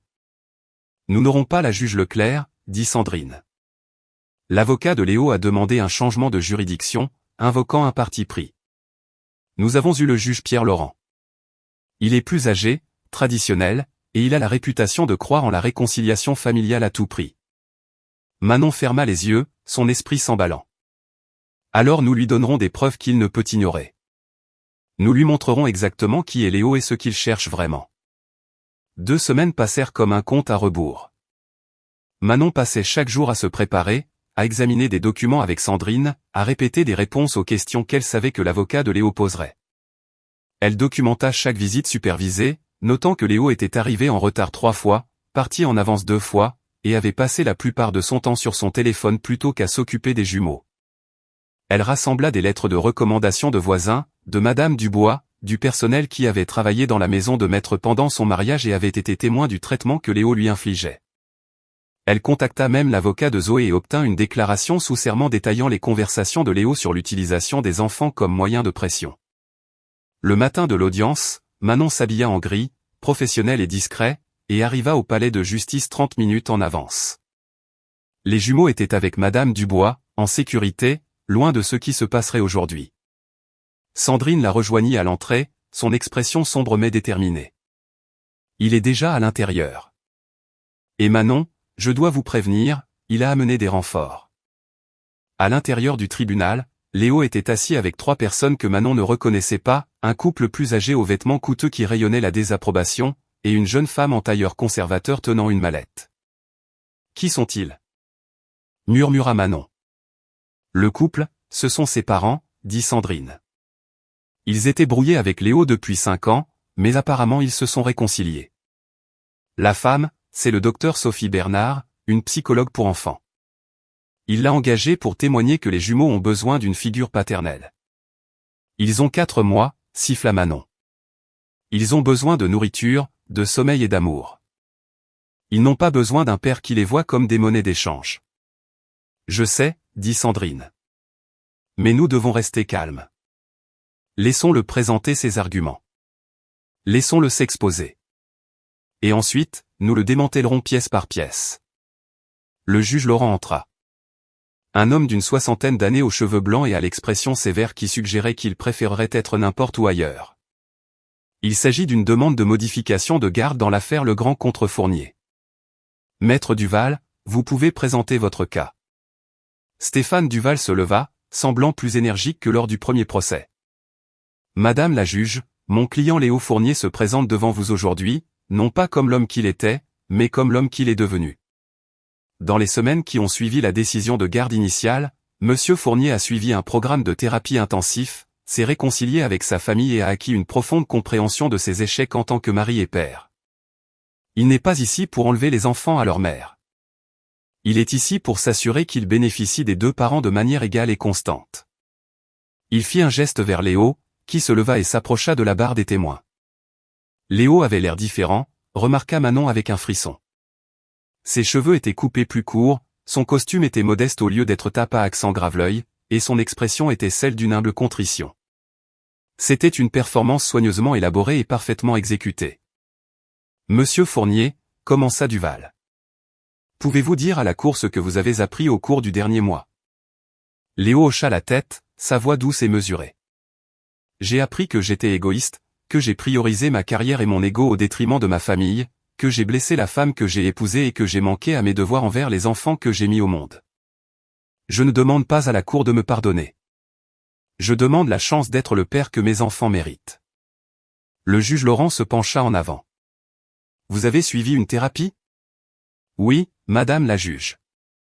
12 séances intensives avec le docteur Patricia Vidal, sans lien avec la juge précédente, axées sur la gestion de la colère, la communication et les compétences parentales. Duval tendit des documents au greffier. Nous avons le rapport complet du docteur Vidal confirmant les progrès de Monsieur Fournier et recommandant une implication parentale accrue. Sandrine se leva. Madame la juge, si je peux me permettre. Le rapport du docteur Vidal est basé sur 12 séances en 3 semaines.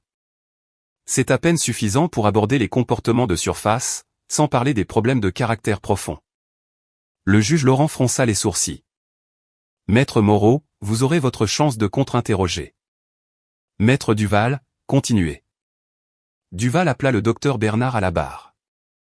La psychologue pour enfants parla de l'importance des figures paternelles, des études montrant de meilleurs résultats pour les enfants avec une implication paternelle active, du préjudice psychologique de l'aliénation parentale.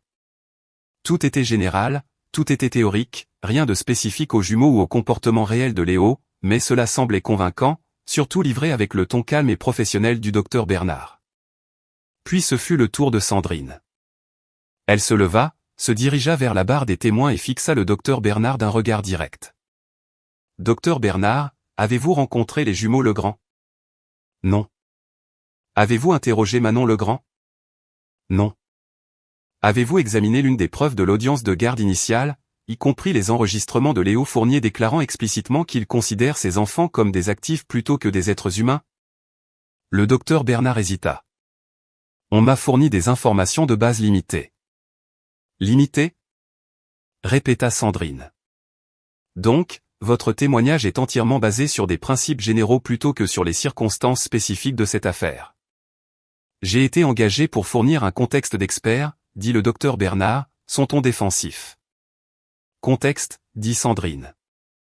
Pas d'épreuves, pas d'observations, juste de la théorie. Merci, docteur. Pas d'autres questions. Sandrine appela ses propres témoins.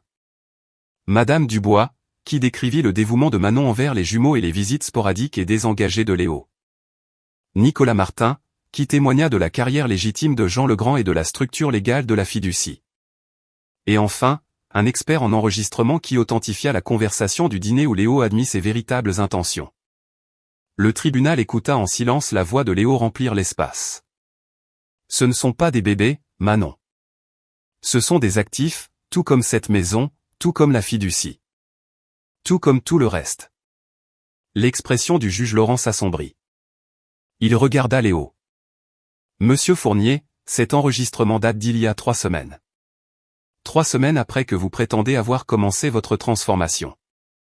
Comment expliquez-vous le fait de menacer d'utiliser vos enfants comme moyen de pression tout en suivant simultanément une thérapie? Le masque soigneusement construit de Léo se fissura. J'étais en colère. Manon m'avait tout pris. Je ne pensais pas clairement. Vous semblez avoir l'habitude de ne pas penser clairement quand vous êtes en colère, dit le juge Laurent. Une habitude qui m'inquiète grandement lorsque je considère le bien-être de 2 nourrissons. Il passa en revue ses notes, le tribunal retenant son souffle. Monsieur Fournier, j'ai écouté votre témoignage et examiné votre documentation. J'ai également écouté des preuves qui contredisent directement vos affirmations de croissance personnelle. 12 séances de thérapie n'effacent pas 6 ans de manipulation et d'abus psychologiques documentés. Et elles n'excusent certainement pas la menace d'exploiter vos propres enfants pour un gain financier il y a quelques semaines à peine. Il se tourna vers Manon. Madame Legrand, l'arrangement de garde initial est maintenu. La garde physique et légale principale reste avec vous. Les visites de Monsieur Fournier continueront d'être supervisées, et toute future demande de modification nécessitera des preuves substantielles de changement de comportement soutenu sur une période minimale d'1 an. Le marteau tomba. Les parents de Léo se levèrent brusquement et partirent sans regarder leur fils. Le docteur Bernard rassembla sa mallette et partit avec un détachement professionnel. Léo resta assis seul, sa performance brisée, sa dernière tentative de manipulation, exposée et rejetée. Manon sentit quelque chose se relâcher dans sa poitrine. Une tension qu'elle portait depuis l'arrivée de la lettre. Sandrine lui toucha le bras. C'est fini. Pour de vrai cette fois. Manon hocha la tête, mais elle ne sourit pas.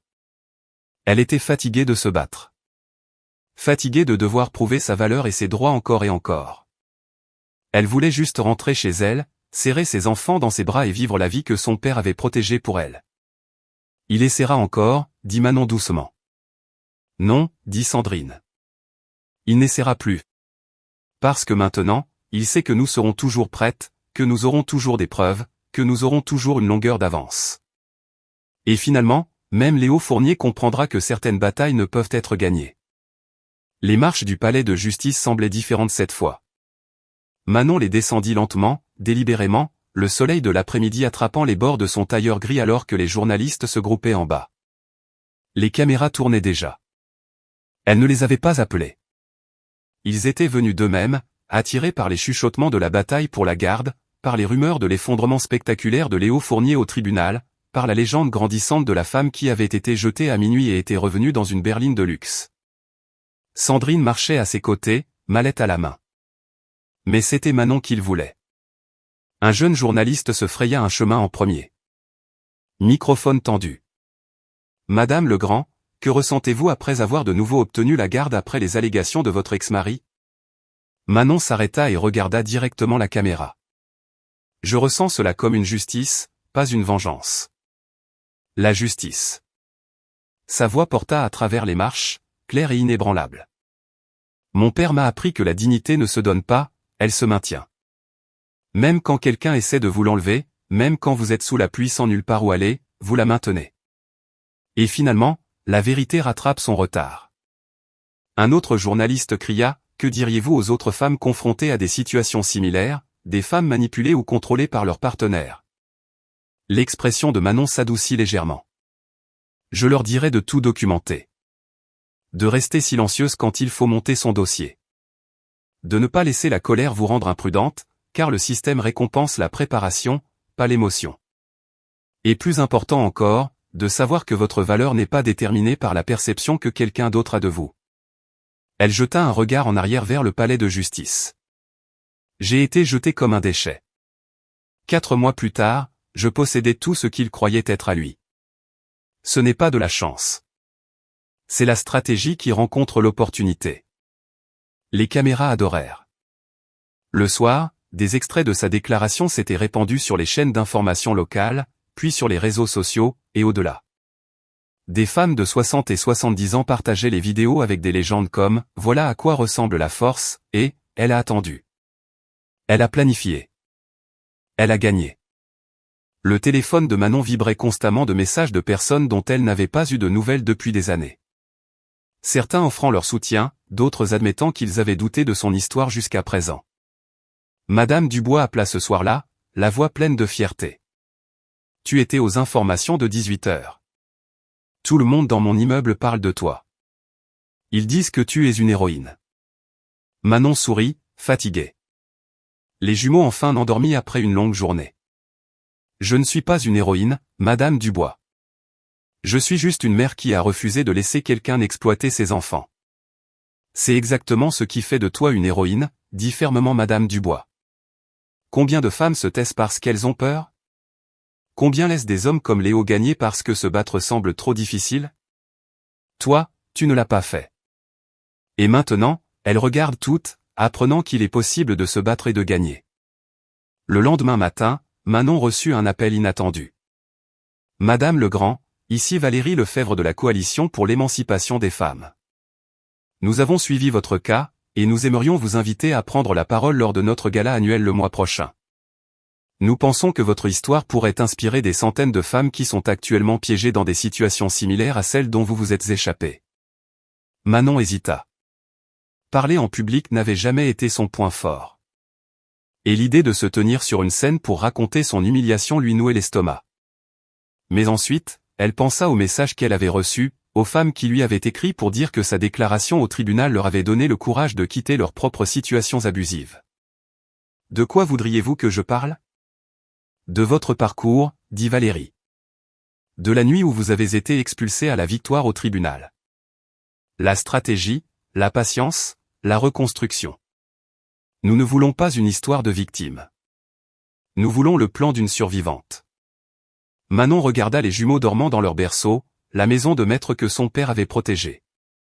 La vie qu'elle avait reconquise grâce à une planification minutieuse et une résolution inébranlable. « Je le ferai. » Les semaines avant le gala passèrent dans un tourbillon de préparation. Manon travailla avec Sandrine pour identifier les détails qu'il était légalement sûr de partager, les moments qui résonneraient le plus puissamment. Elle répéta son discours devant Madame Dubois, qui pleura 2 fois et insista pour que Manon en dise plus sur les jumeaux. « Les gens ont besoin de comprendre que tu ne te battais pas seulement pour toi, dit Madame Dubois. Tu te battais pour eux. C'est ce qui le rend si puissant. » Pendant ce temps, le monde de Léo continuait de s'effondrer. Ses parents, qui s'étaient brièvement réconciliés avec lui pour l'audience de garde, avaient repris leur distance après la décision du juge Laurent. Ses partenariats commerciaux se dissolvaient à mesure que la nouvelle de son comportement se répandait dans les cercles professionnels. Zoé l'avait quitté des semaines auparavant, emportant la moitié des actifs restants dans leur règlement. Il était devenu exactement ce que Manon avait prédit, une histoire édifiante, un homme dont l'arrogance et la cruauté l'avaient complètement isolé. Manon ne ressentait aucune satisfaction de sa chute. Elle se sentait simplement libre. Le gala eut lieu à l'hôtel du Parc, un lieu tentaculaire avec des lustres en cristal et une salle de bal pouvant accueillir 400 personnes. Manon arriva tôt, les jumeaux avec Madame Dubois à la maison de maître, et se tint en coulisses en écoutant la foule se rassembler. Valérie la trouva là, souriant de manière rassurante. Vous allez être incroyable. Parlez simplement avec le cœur.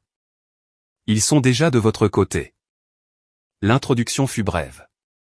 Ce soir, nous avons le privilège d'entendre une femme dont l'histoire a captivé notre ville et inspiré d'innombrables autres.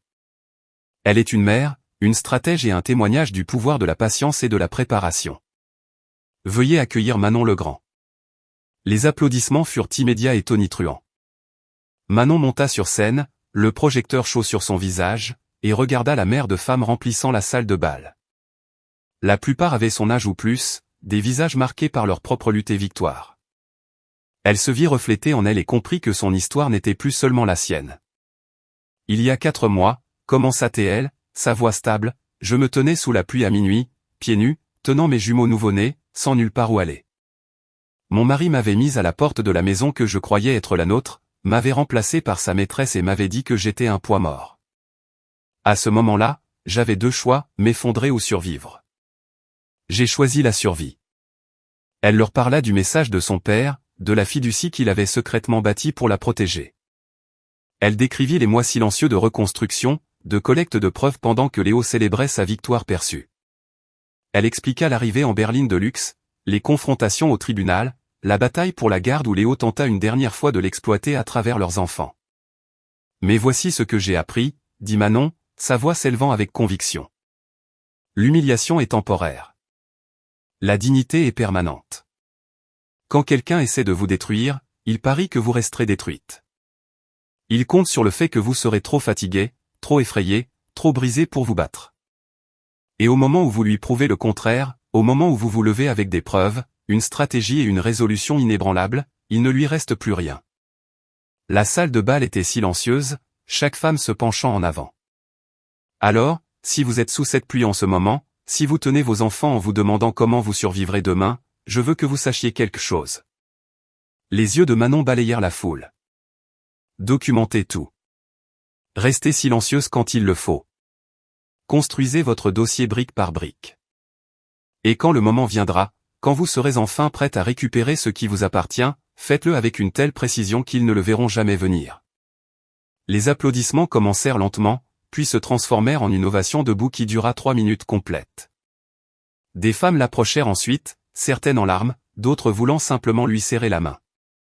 Une femme âgée, probablement 75 ans, serra le bras de Manon avec une force surprenante. Ma petite fille est dans une situation comme la vôtre. Je vais lui envoyer votre discours. Vous venez de lui sauver la vie. Manon rentra chez elle ce soir-là en ressentant quelque chose qu'elle n'avait pas ressenti depuis avant son mariage, un but au-delà de la survie. Les lumières de la maison de maître brillaient chaleureusement alors qu'elle entrait dans l'allée. Madame Dubois l'accueillit à la porte, rayonnante. Les jumeaux ont été parfaits. Et Manon, tu as 17 messages d'organisation de femmes te demandant de prendre la parole. Tu deviens un mouvement. Manon prit sa fille endormie, sentant son poids, la réalité solide de ce qu'elle avait protégé. Je ne suis pas un mouvement, Madame Dubois. Je suis juste une mère qui a refusé que ses enfants soient utilisés comme des armes. C'est exactement ce dont le mouvement a besoin, dit doucement Madame Dubois. La ville avait vu Manon tomber. Maintenant, il la voyait se relever. Et dans des salons à travers 3 pays, des femmes de l'âge de sa mère prenaient des notes, se souvenant de leur propre bataille, et se chuchotant à elles-mêmes, si elle a pu le faire, peut-être que je le peux aussi. 6 mois après le gala, Manon se tenait dans le bureau de son père, la pièce qu'elle avait évitée depuis qu'elle avait récupéré la maison de maître. La poussière s'était déposée sur le bureau en acajou, sur le fauteuil en cuir où Jean Legrand avait passé d'innombrables nuits à gérer des fortunes et à planifier des protections dont sa fille ignorait qu'elle aurait besoin. Elle avait enfin trouvé le courage d'entrer, de s'asseoir dans son fauteuil, d'ouvrir le dernier tiroir qu'il avait mentionné dans son message vidéo. À l'intérieur se trouvait une seule enveloppe, son nom écrit de son écriture soignée.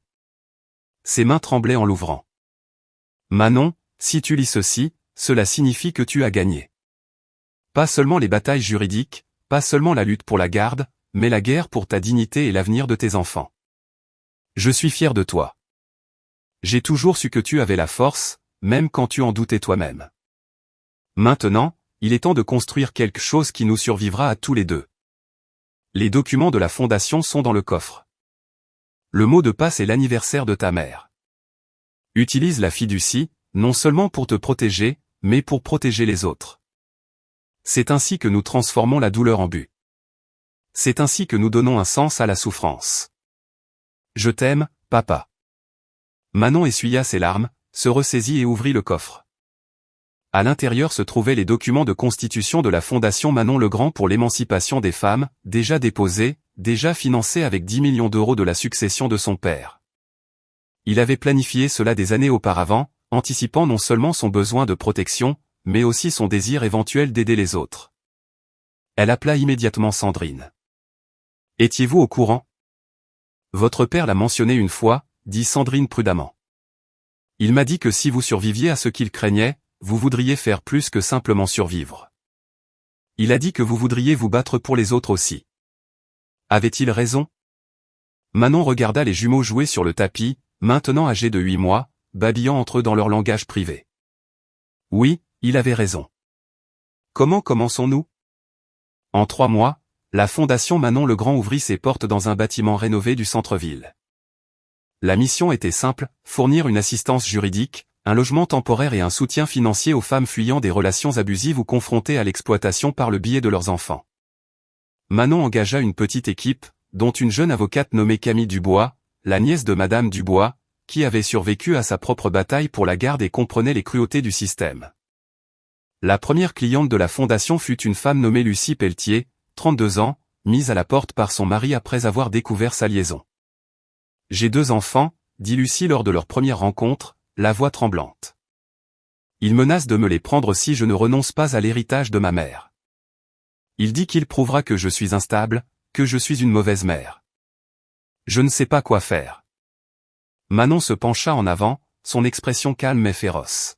« Vous documentez tout. Chaque menace, chaque message, chaque interaction. Vous ne vous engagez pas émotionnellement, vous vous engagez stratégiquement. Et vous ne le laissez jamais, au grand jamais, utiliser vos enfants comme moyen de pression. Nous allons vous aider, Lucie. Et quand nous aurons fini, il comprendra que vous sous-estimez a été la plus grande erreur de sa vie. » Au cours de l'année suivante, la Fondation aida 47 femmes. Certains cas furent résolus discrètement par des accords négociés. D'autres requirent des batailles judiciaires où Manon témoignait occasionnellement en tant qu'experte sur les tactiques de manipulation et l'exploitation financière. Chaque victoire était personnelle. Chaque femme qui repartait avec ses enfants et sa dignité intacte était une validation de chaque moment où Manon avait souffert. Le travail de la Fondation attira l'attention des médias, puis une reconnaissance nationale. Manon fut invitée à prendre la parole lors de conférences, à consulter sur des propositions de politique, à rencontrer des législateurs pour renforcer les protections des mères dans les litiges de garde. Elle acceptait sélectivement, donnant toujours la priorité aux jumeaux, se souvenant toujours que l'héritage de son père était destiné à protéger, pas à nourrir son ego. Un après-midi, Léo apparut au bureau de la Fondation. La sécurité appela immédiatement Manon. « Madame Legrand, votre ex-mari est ici. Il demande à vous voir. Devons-nous le faire partir ?» L'instinct premier de Manon fut le refus, mais la curiosité l'emporta. « Envoyez-le dans la salle de conférence. J'y serai dans 5 minutes. » Elle amena Camille avec elle, à la fois pour la protection juridique et le soutien moral. Léo était assis à la table, l'air diminué, son costume coûteux flottant sur une silhouette qui avait perdu du poids et de la confiance.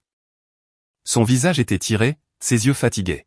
« Merci de me recevoir, » dit-il doucement. Manon ne répondit pas, le regardant simplement d'un œil fixe qu'elle avait perfectionné lors des confrontations au tribunal. Léo bougea, mal à l'aise. « Je ne suis pas là pour causer des problèmes. Je suis là pour m'excuser. » « T'excuser, » répéta Manon, son ton neutre. « Après tout ce que tu as fait, tu penses que des excuses ont de l'importance maintenant ? » « Non, » admit Léo. « Je ne pense pas que ça ait de l'importance. Mais je t'en dois une quand même. J'ai été cruel, manipulateur, et je t'ai traité comme un objet au lieu d'une personne. J'ai utilisé nos enfants comme des armes. J'ai essayé de te détruire parce que je ne pouvais pas te contrôler.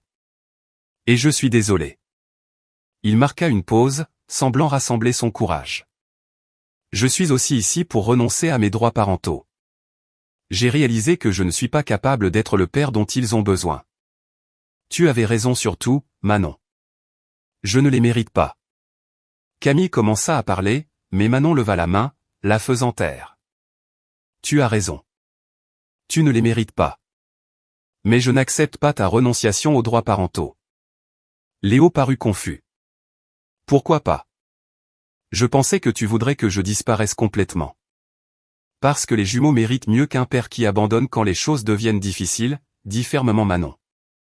En ce moment, tu es une leçon de ce qu'il ne faut pas être. Mais les gens peuvent changer, Léo. Pas rapidement, pas facilement, mais ils le peuvent. Alors, voici ce qui va se passer. Tu vas continuer les visites supervisées. Tu vas suivre une vraie thérapie, pas une thérapie de performance de 3 semaines, mais un vrai travail à long terme sur pourquoi tu traites les gens comme tu le fais. Et si dans 5 ans tu as vraiment changé, si tu deviens quelqu'un capable d'aimer ses enfants sans les voir comme des actifs, alors nous réexaminerons les arrangements de garde. Léo la dévisagea. Tu me donnes une chance, après tout. Je donne à mes enfants une chance d'avoir un père qui vaut la peine d'être connu, corrigea Manon. Que tu deviennes cette personne dépend entièrement de toi. Mais comprends bien ceci, Léo.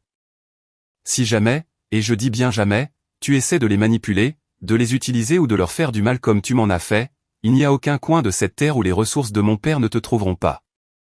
Sommes-nous clairs? Cristal, murmura Léo. Il se leva, fit un signe de tête aux 2 femmes et partit sans un autre mot. Camille expira lentement. C'était soit incroyablement généreux, soit incroyablement risqué. C'était nécessaire, dit Manon, parce que je refuse de laisser ces échecs définir la vie de mes enfants. Ils méritent la chance de connaître leur père, même s'ils ne méritent pas encore de les connaître. Ce soir-là, Manon organisa un petit dîner dans la maison de maître. Sandrine était là, Madame Dubois, Camille, et Valérie Lefebvre de la Coalition pour l'émancipation des femmes. Les jumeaux étaient assis dans des chaises hautes, étalant de la nourriture partout et riant de leur propre désordre. À Manon, dit Sandrine en levant son verre, qui a transformé la pluie de minuit en soleil du matin. Aux secondes chances, ajouta Madame Dubois, celle que nous nous donnons à nous-mêmes et celle que nous donnons aux autres. Manon regarda autour de la table ces femmes qui étaient devenues sa famille. La maison de maître qui s'était transformée de prison en sanctuaire. Ces enfants qui grandiraient en sachant que leur mère s'était battue pour eux avec intelligence et grâce plutôt qu'avec amertume et rage. À mon père, dit-elle doucement, qui m'a appris que la protection n'est pas seulement une question de défense. C'est construire quelque chose d'assez fort pour que les gens que vous aimez n'aient jamais besoin d'être défendus. Ils burent, ils rirent, et plus tard, après que tout le monde fut rentré, Manon porta les jumeaux à l'étage dans leur chambre. Elle l'avait décoré elle-même, des bleus doux et des jaunes tendres. Rien à voir avec l'élégance froide que Léo avait préférée. Elle les coucha dans leur berceau, les regarda s'endormir et murmura les mots qu'elle disait chaque nuit. Vous êtes aimés. Vous êtes protégés. Et vous saurez toujours que la force ne consiste pas à ne jamais tomber. C'est se relever, tout documenter, et s'assurer que personne ne peut vous faire tomber 2 fois. Dehors, les lumières de la ville brillaient, stables et chaudes. La maison de maître qui avait été témoin de son humiliation se dressait maintenant comme la preuve de son triomphe. La fondation que son père avait imaginée changeait des vies. L'héritage qu'elle croyait perdu avait été récupéré et étendu en quelque chose qui leur survivrait à tous. Manon Legrand avait été mise à la porte à minuit, pieds nus et brisés. Elle était revenue dans une berline de luxe, armée de preuves et d'une dignité inébranlable. Et maintenant, debout dans la chambre des enfants, regardant ses enfants dormir, elle comprenait la vérité finale que son père avait essayé de lui enseigner. La victoire ne consiste pas à détruire ses ennemis. C'est construire quelque chose de si fort, de si déterminé, de si rempli d'amour et de justice que leurs tentatives de vous détruire deviennent des notes de bas de page dans une histoire beaucoup plus grande. Les jumeaux s'agitèrent, se cherchant à travers leur berceau, de petites mains trouvant du réconfort dans la présence de l'autre. Manon sourit, éteignit la lumière et ferma doucement la porte.